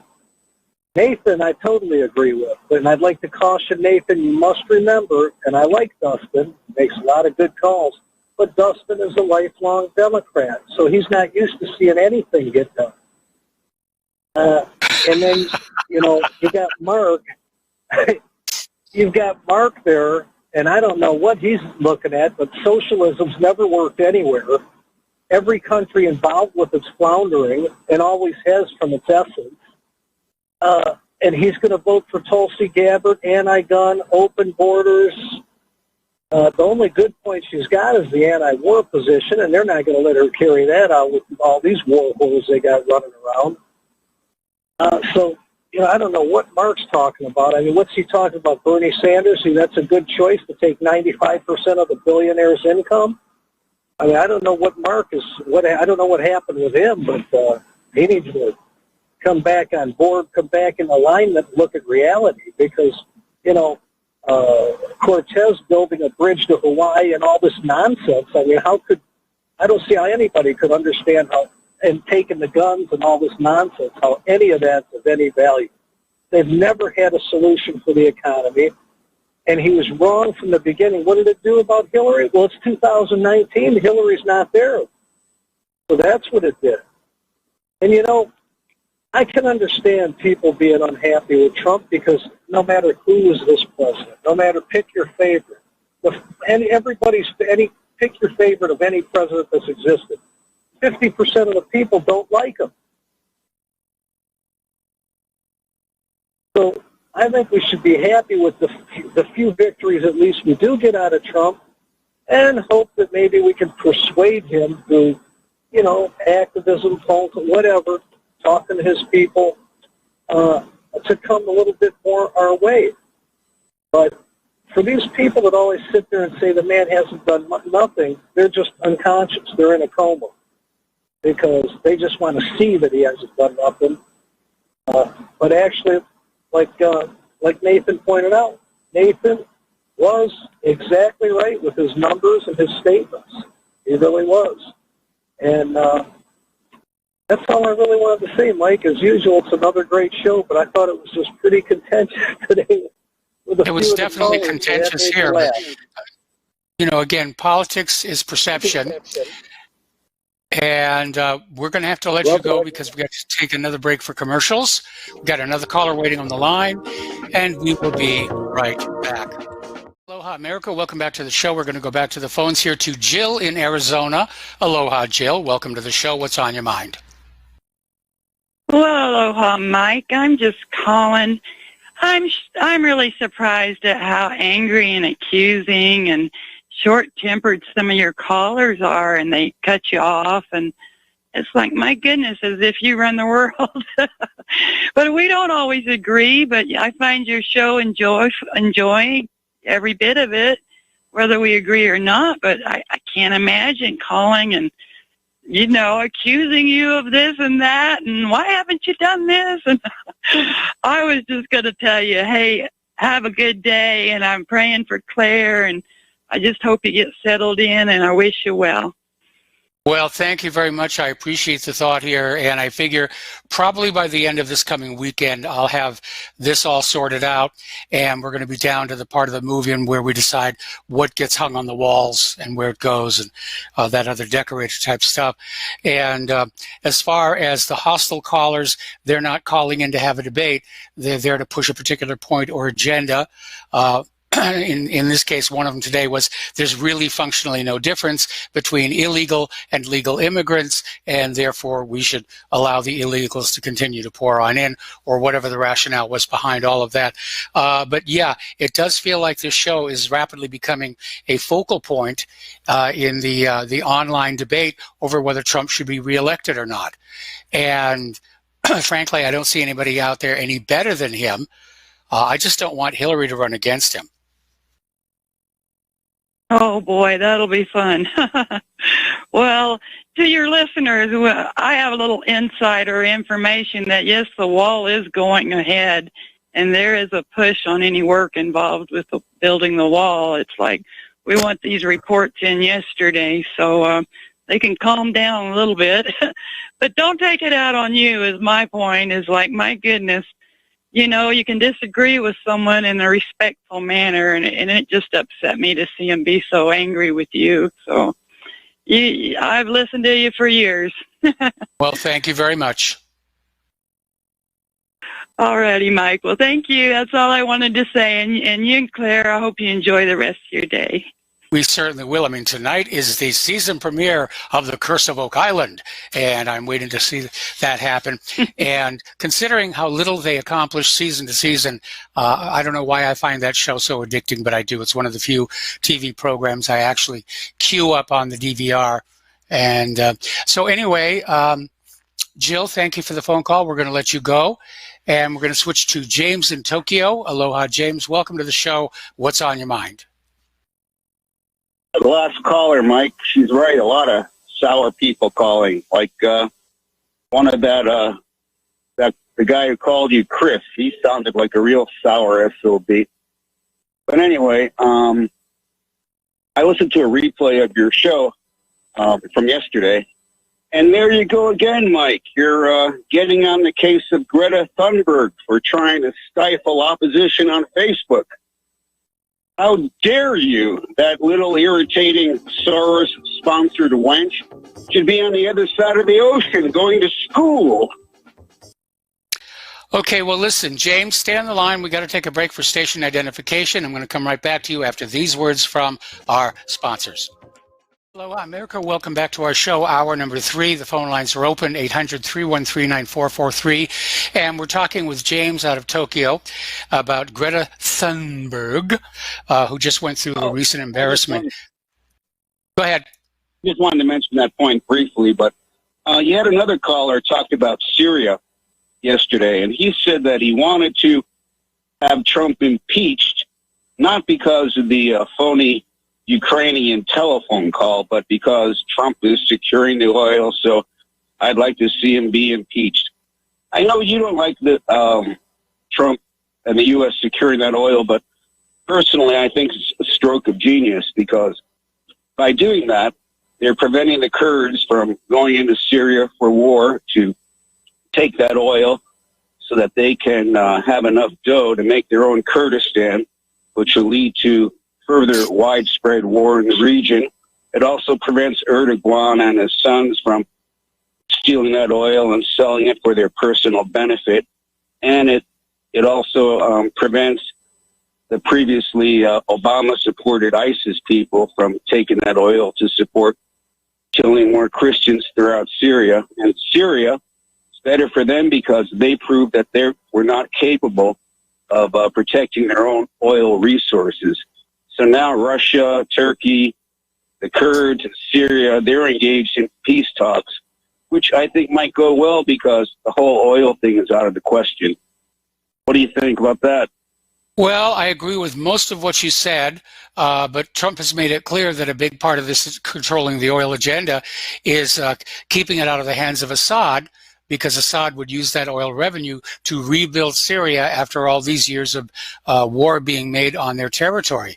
And the bottom line is, under international law, under the UN Charter, Trump has no legal right to be in Syria at all, let alone grabbing the oil and trucking it out. And so in the context of the rule of law, you know.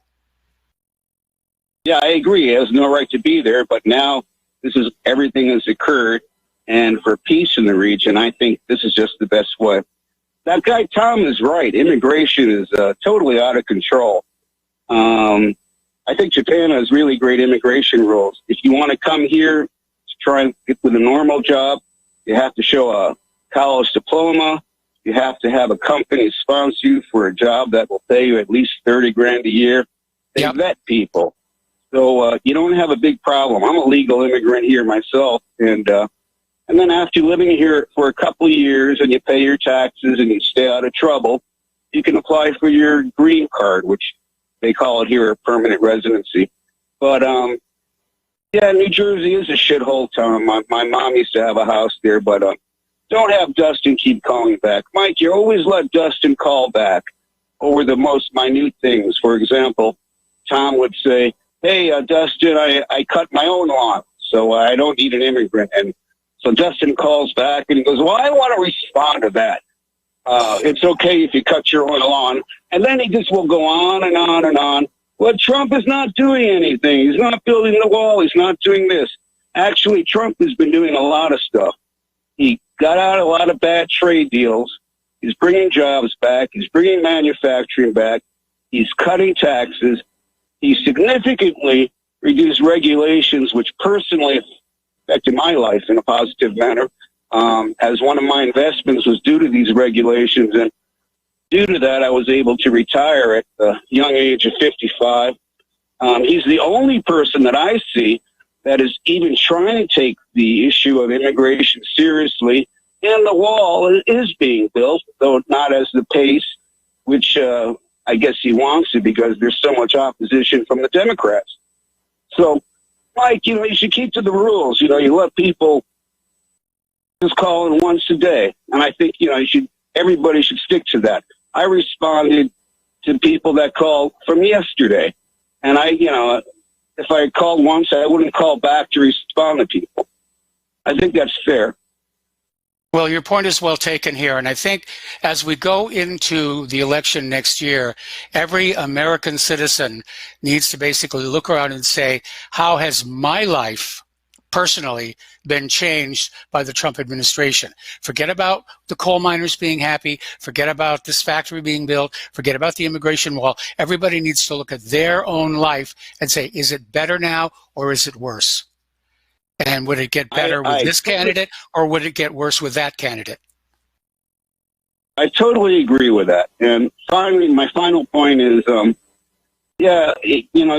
you're talking about the whole LGBT, the transgender stuff, and I'm in total agreement with you. I mean, it's not like, I really don't care what people do in their personal life, but they're kind of like pushing this whole thing on society where it's like you have to really be for it, unless, and if you're not totally for it, you're just like, you're a terrible person. You're not normal. So the only final thing I could say about that is, Mike, Kellogg is making a new cereal targeted towards members of the LGBT community, and I want you to stay off it.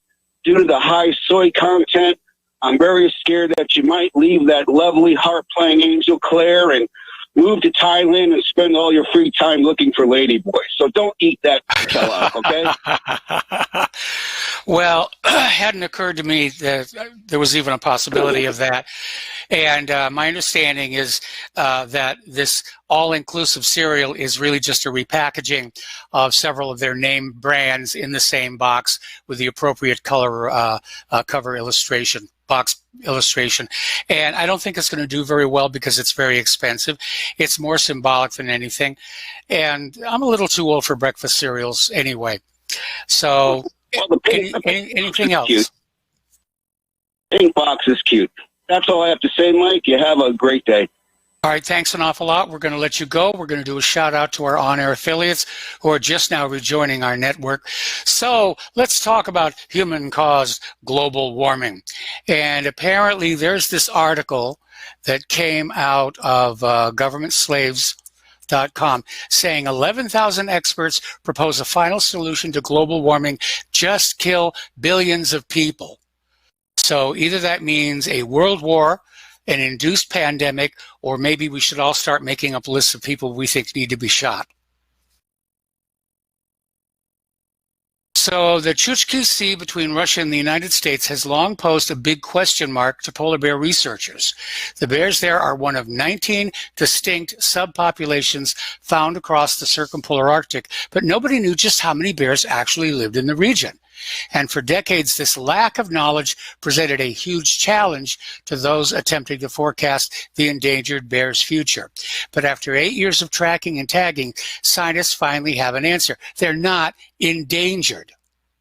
A study published in Scientific Reports, a Nature journal, researchers from several federal agencies and the University of Washington pinned the population down to an estimated 2,937 bears.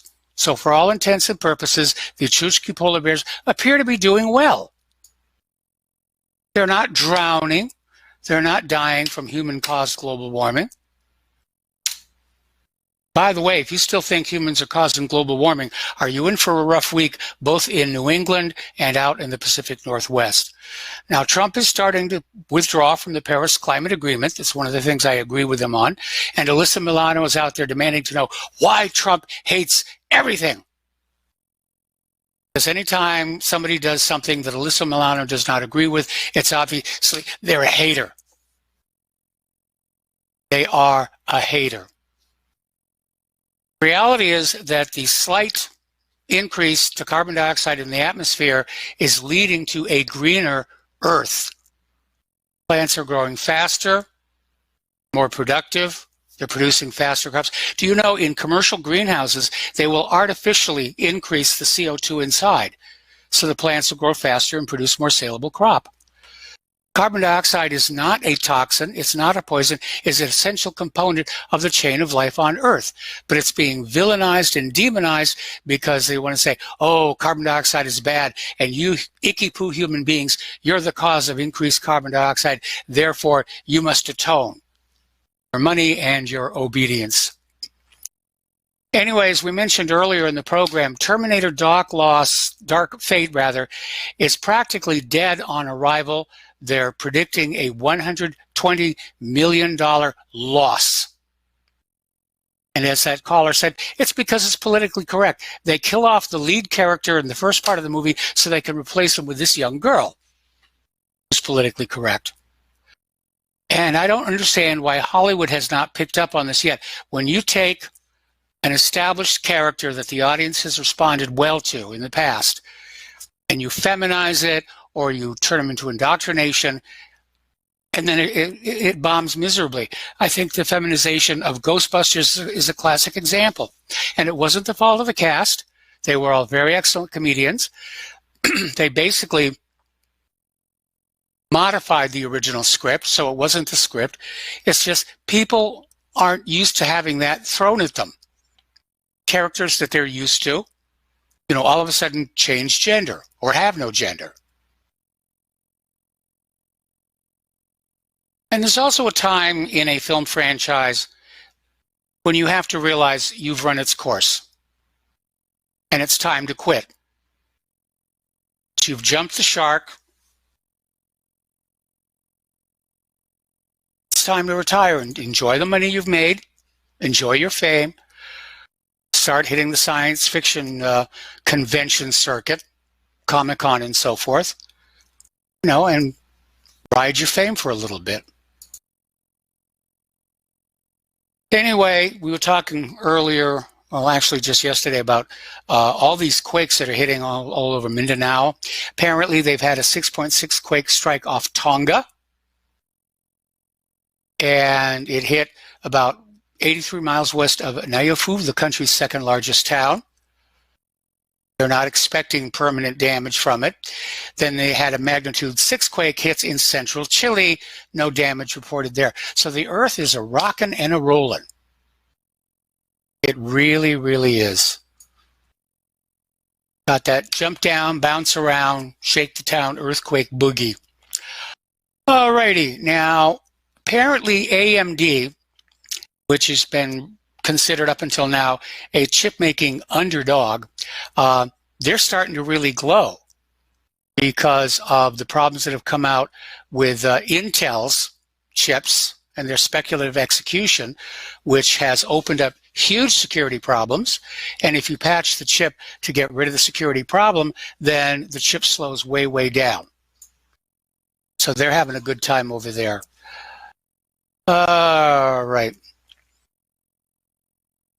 So apparently Boeing is now being accused of poor information security, and it threatens passenger safety, national security. This according to a researcher. Let's see, Chris Kubeka, in an address to an audience at the Aviation Cybersecurity Conference in London, saying, no, they're not being careful. They're not being careful at all. Apparently, there is a new bug that has shown up in the updated Firefox that causes the browser to lock up after displaying a message saying the computer is running a pirated version of Windows that has been hacked. And it then throws up a toll-free number. It says, call now and make a payment to license your Windows or your computer will be permanently disabled. There's so many scammers out there, and yet all of the effort the government seems to put into the computer is to silence critics of Israel and conservatives in general and people who don't believe vaccines are safe. In other words, people who think for themselves are now being targeted. Resistance is futile. You will be assimilated. Okay, all right, we got a caller on the line. Dustin in New Jersey, I was kind of waiting for you to call on in. What's on your mind? Yeah, those silver shekels you gave me, Mike, they're starting to rust. I was going to say the check is in the mail. Yeah, I mean, as somebody says that, you've just lost the argument, you know, to say something like that when you can't agree or disagree with somebody. You got to say something like that. I take money, I'm getting paid off. Or yet another caller says I'm a lifelong Democrat. I'm 49 years old. The first time I voted was for Obama. I'm not a lifelong Democrat. Yeah, I agree on some Democratic issues. I agree with like closing the border. I'm not for open borders. I'm not for what they're doing in Britain where you can't say ladies and gentlemen. I don't agree with transgenders and all these kindergarten talking to kids with the transgender book club signings and all. I mean, but I agree on, like, you know, healthcare, basic healthcare for people, and I agree with no wars. I'm more of a libertarian per se, but yeah. I mean, people. And then other callers are saying like, oh, a manufacturing. You know, Trump's bringing the Drudge Report had 11% manufacturing now. It used to be 13%.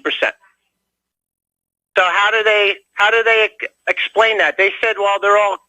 The listener said, oh, he's got the numbers. Well, we're manufacturing down to 11%. It used to be 13. That means it's reduced.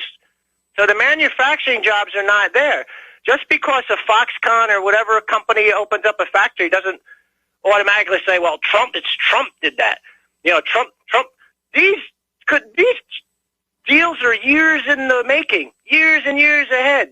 You know, yes. Like when the next president gets in, that president might not been able to do those. That might be Trump then. But just to say, well, Trump's in, all the jobs are coming back because those things are already in motion. Yeah, that's easy to figure out. But I mean, I look on the Drudge Report, and I look at, I said it yesterday, record number of immigrant families crossing the border unhindered. Yes. That's a fact. You know? Trump leaves Syria only to come back. That's a fact. You know, so I don't understand why these people just see, Mike, the problem is either you're a Democrat and Republican, it's either they're right or I'm wrong and they're wrong. I'm looking at the facts right here. This is on the Drudge Report. It's not like a liberal website. You know, so I don't understand. I mean, what's your I don't understand why, but just people calling in saying, "Oh, I'm a hack or something." I ain't no hack, man. Well, as you said before, that's their last resort. I mean, when I first started pointing out that there were serious problems with this human-caused global warming thing, I got tons of calls and tons of emails saying, "Oh, you must be in the pay of the oil companies."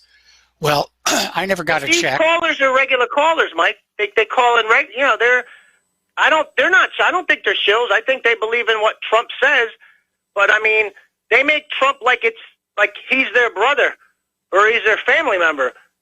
I don't know Trump, but these people don't know Trump neither. I'm going by what's on the Drudge Report and what I see with my own eyes.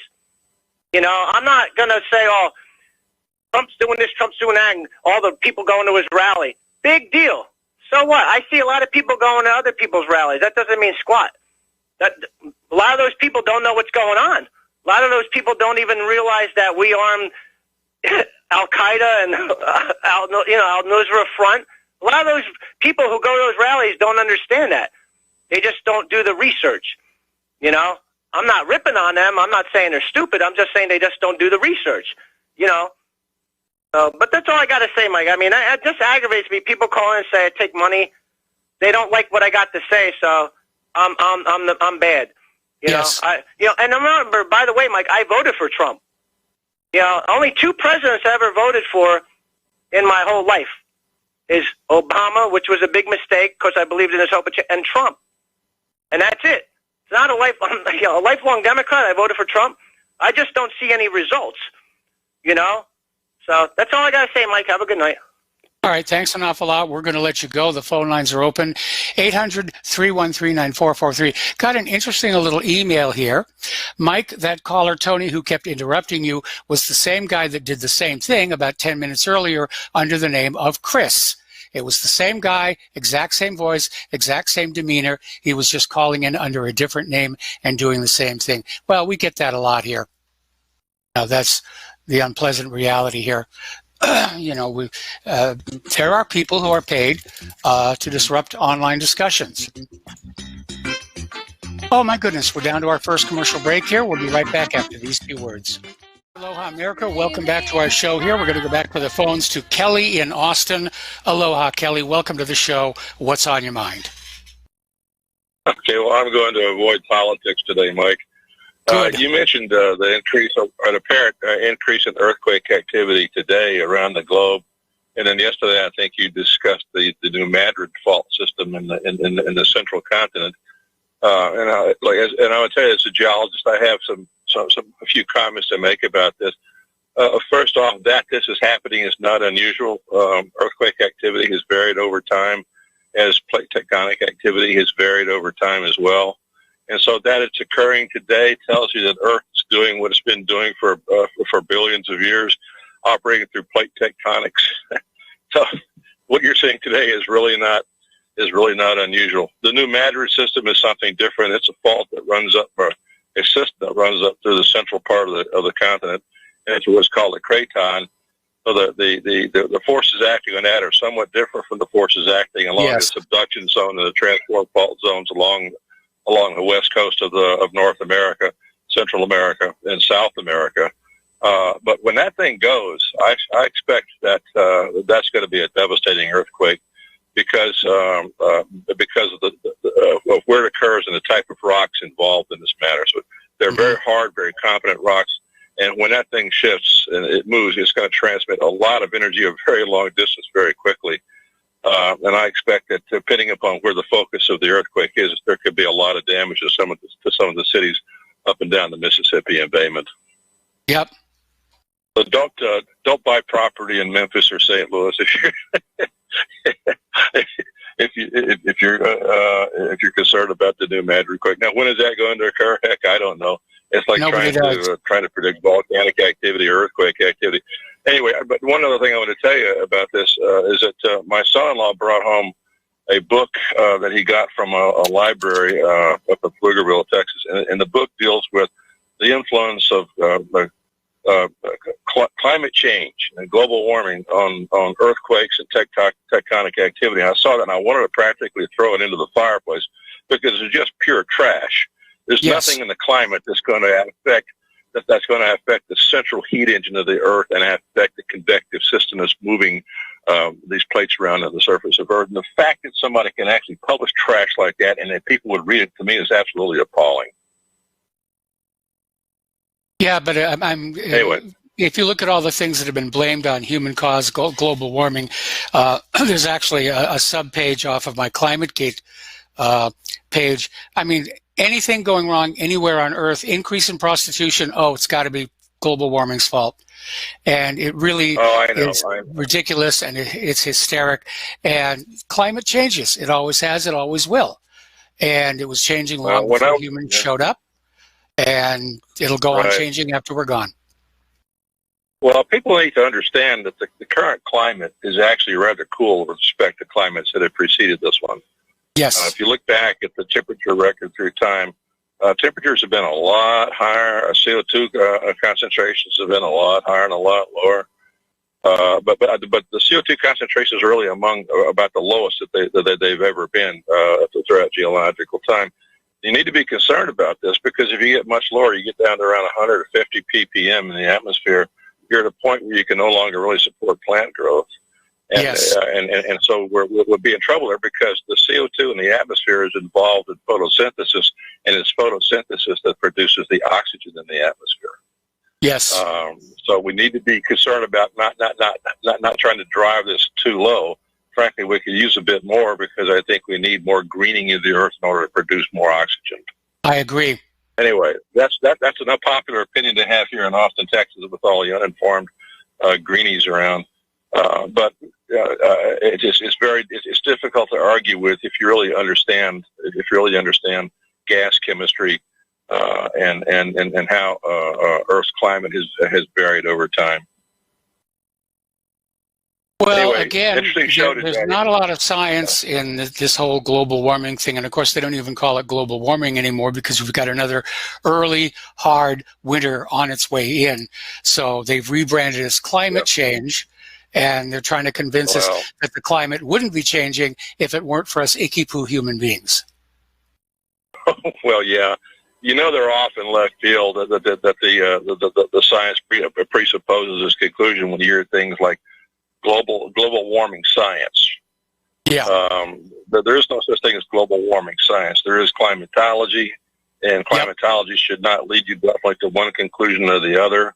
But too many people I know who jump into this, and that includes a good number of younger geologists who, unlike me, haven't worked in the extractive industries or have doctorates in geochemistry and whatever, are quick to glom on to nonsense like that. And I do my very best to discourage young people from majoring in nonsense fields such as environmental science, because those fields are really not designed to do anything other than indoctrinate young people into thinking and generate that there is a problem. Right, it is. All right, Kelly, got to let you go. Got to take a commercial break. We got other callers waiting on the line, and we'll be right back. Aloha, America. Welcome back to our show. We're going to go back to the phones to Gabriel from the state of confusion. Aloha, welcome to the show. What's on your mind? Hello, Michael. I just wanted to bring up the Trump bashing. I listen to this radio to hear what Trump does right and what Trump does wrong, so I can make my own opinion. Yes, that's what I listen to.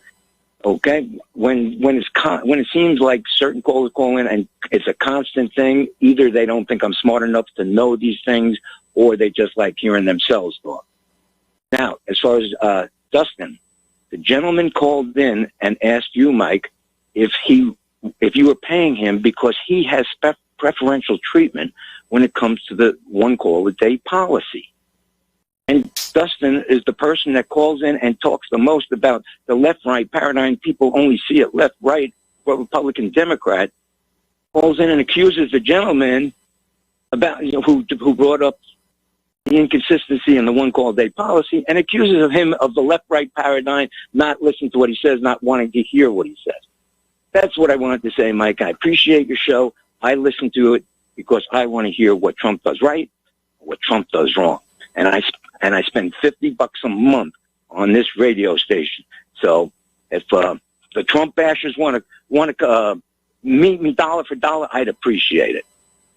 All right, Michael, that's all I got to say. Thank you very much. All right, well, thanks an awful lot. I mean, Dustin has been with the show for a very, very long time. So I'm perhaps a little more forgiving with him than I may be with other people. I get a lot of positive email about Dustin. And so I have to take that into account as well.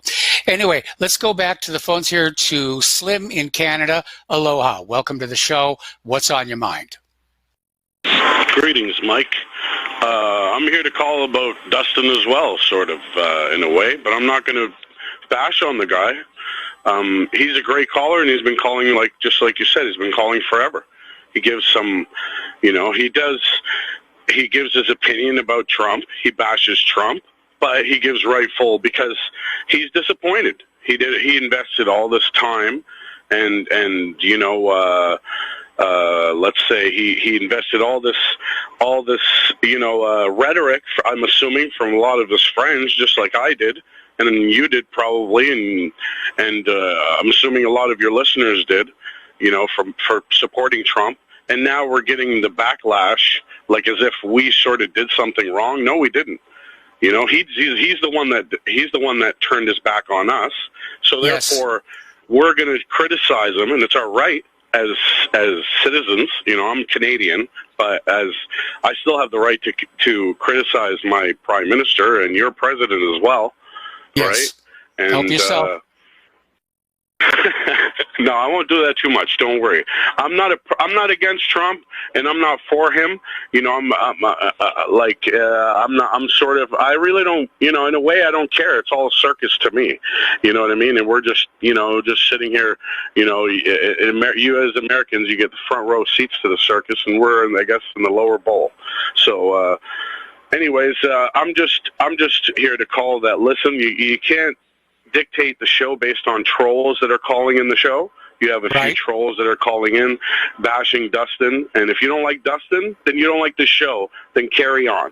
If you like the show and you appreciate who calls in and give their First Amendment right to, and that's what this show is all about, is to be able to, allow you your freedom of speech, allow you your freedom of opinion, right? And it's up to the show's host to respond to the person's opinion, whether it's yes, no, say whatever.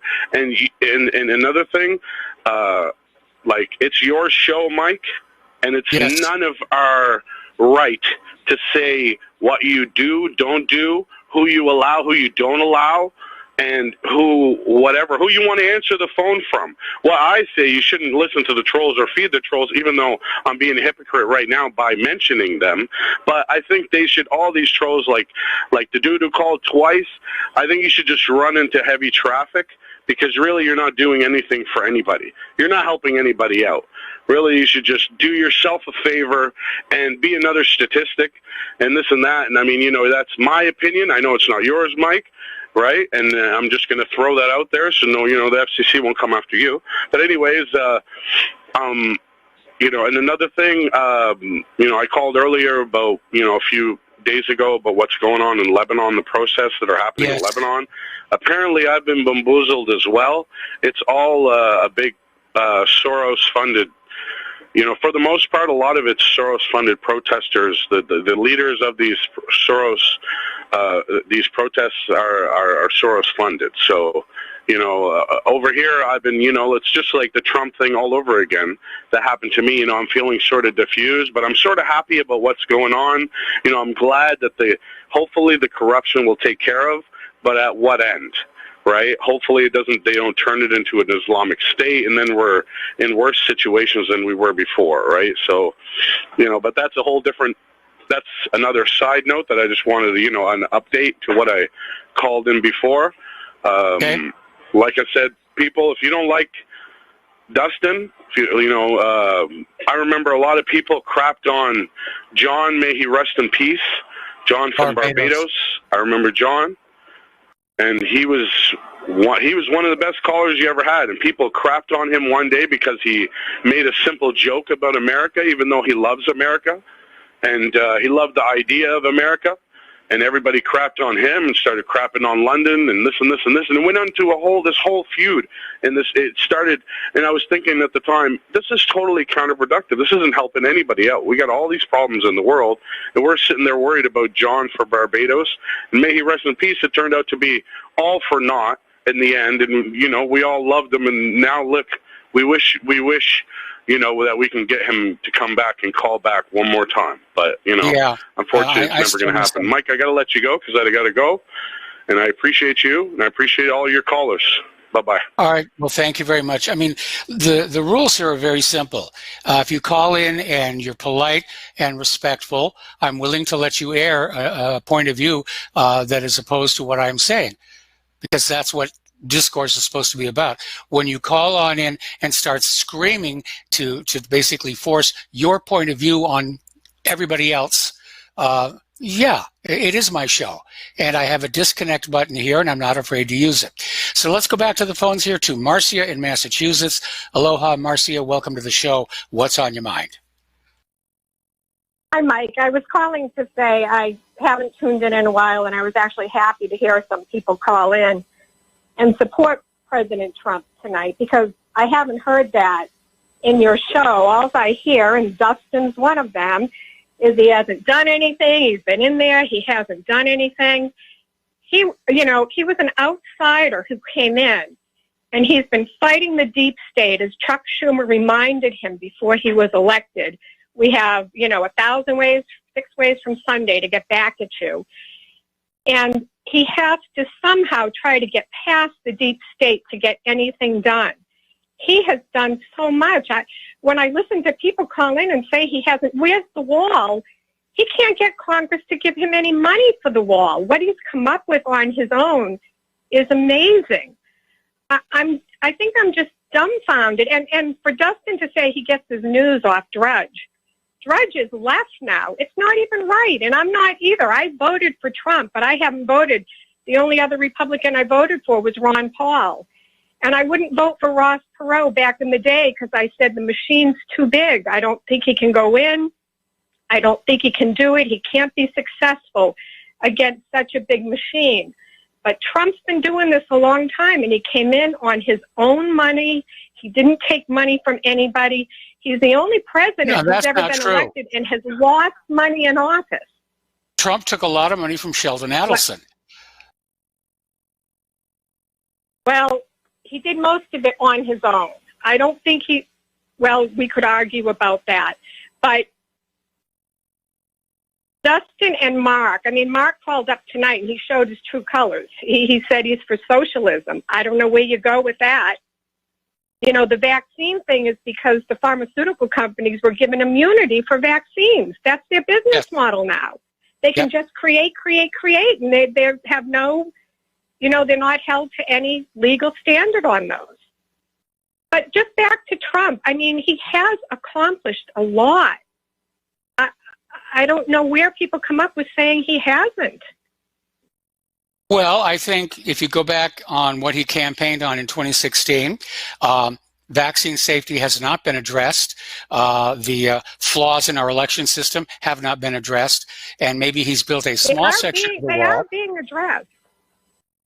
I don't see it. They are being addressed. He dropped the entire Election Integrity Commission and just turned it over to the Department of Homeland Security, who, as we saw in 2018, has done nothing just to ameliorate the problem. He dropped it because the states wouldn't send him the information that he requested. So he couldn't get the information because they said they wouldn't send it.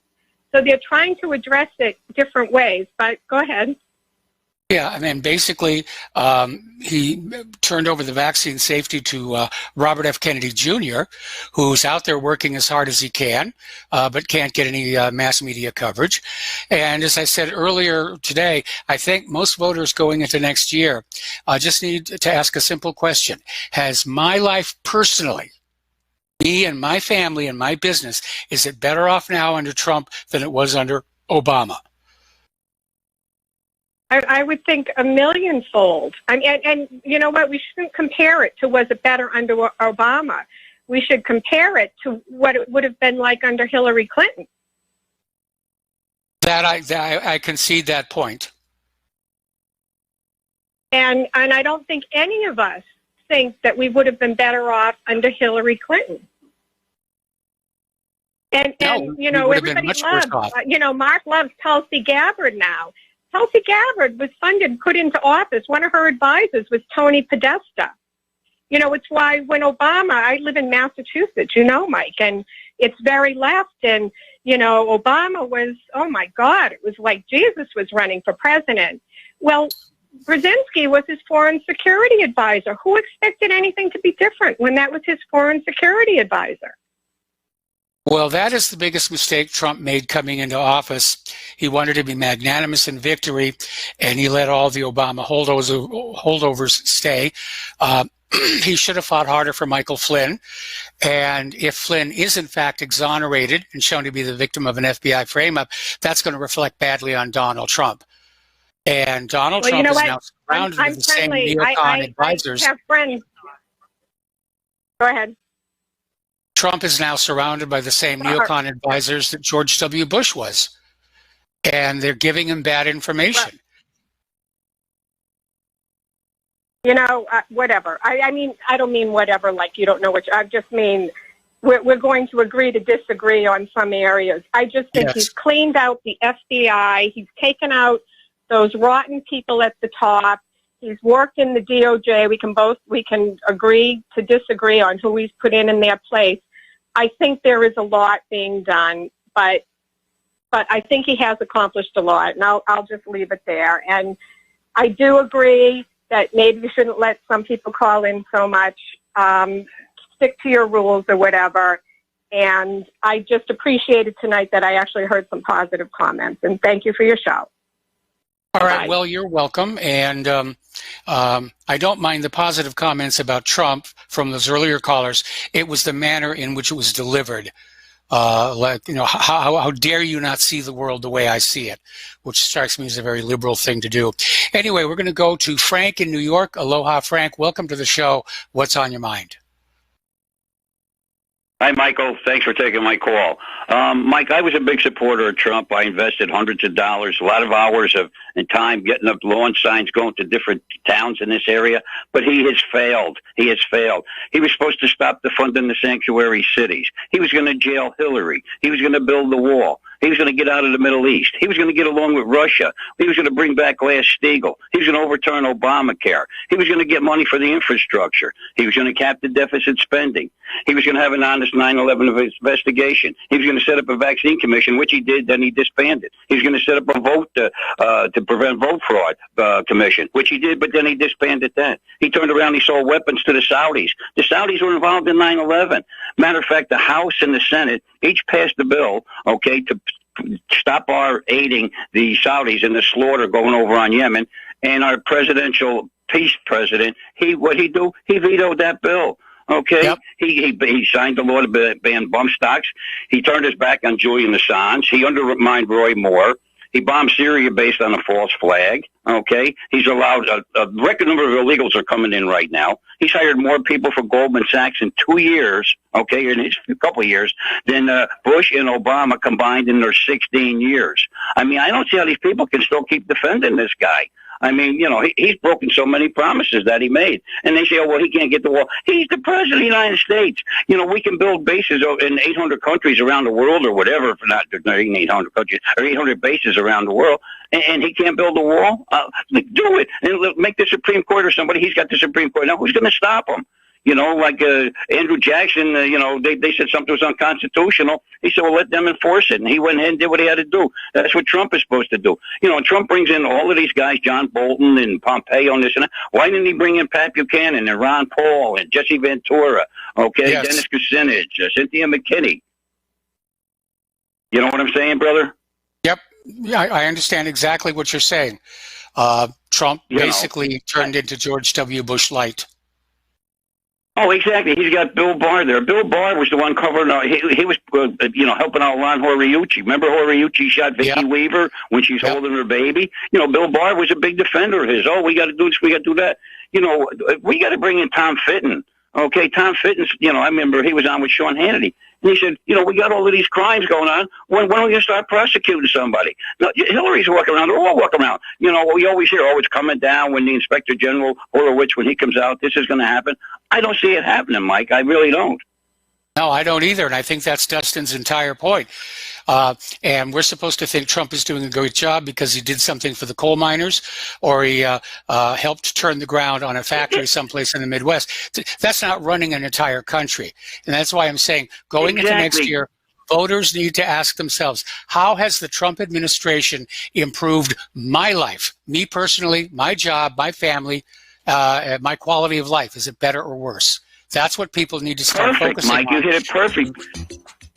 You said it perfectly there. You know, I mean, you know, who got the big tax break? The 1% got 80% of that tax break. Yeah, they did. Anyway, Frank, I got to let you go. You know what I'm saying? Okay, Michael, thank you for taking my call. You have a good day. Great show. All right, Bye-bye. same to you. We got to take a break for commercials. Back with the last segment of our program after these few words. Aloha, America. Welcome back to our show. Last segment of our program today. And I really think, we're starting to see the ramp up of the propaganda campaign for Trump's reelection. And they're going about it very clumsily. But in the end, forget about what you're being told about how Trump did this or Trump did that or whatever. And just look in a mirror. Look at your own life. Look at your job. And just honestly say, has my personal quality of life improved in the last 3.5 years? And that should be your guide into who you're going to vote for.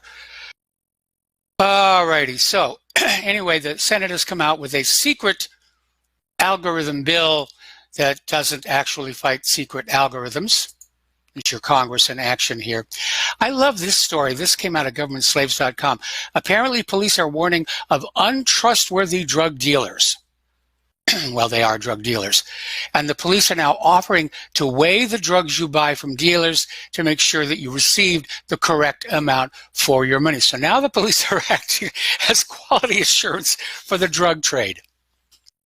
I can't imagine this program is going to be a huge success. Certainly the drug dealers aren't going to want it to go anywhere. And the people who are buying the drugs aren't going to be concerned that they're being tracked now. What a dumb, dumb thing here. Over in Russia, the Duma is considering making Russian-made software mandatory for all Russian mobile devices, which means Apple, Google, Facebook would be shoved aside.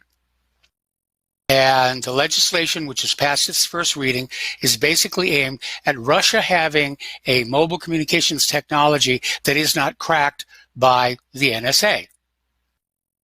To which I would comment, look for my article, Rivero Challenges the NSA, for some guidance and tips here. It is absurd here. Okay, apparently up in British Columbia, a cryptocurrency exchange over in Vancouver has shut its doors. It is owing more than $16 million to their customers. And so the BC Securities Commission obtained an order last week appointing an interim receiver to oversee the Einstein exchange after filing a petition in BC Supreme Court claiming exchange founder Michael Ongun Gökturk could not be reached. Well, I think we know where that 16 million may have gone here. We live in an age of scams, criminals, and unfortunately tolerance for same. So Alrighty, we already talked about Firefox. T-Mobile is now claiming that it owns exclusive rights to the color magenta. And apparently, the argument carried in a German court, which told startup insurer Lemonade to stop using a similar shade in their marketing. So now we have corporations saying we have the intellectual rights to this particular color. Not since ancient Rome. And the Caesars observed the color purple to themselves, and we've seen such silliness. Okay, there's the music. Time for me to get on out of here and catch the season premiere of The Curse of Oak Island. Please stay tuned for John Stadmiller, and I'm sure he's got lots of things to share with you. Please spread the word of RBN. Please spread the word of whatreallyhappened.com. Please continue to send in your support. We'll be back tomorrow. Aloha, America.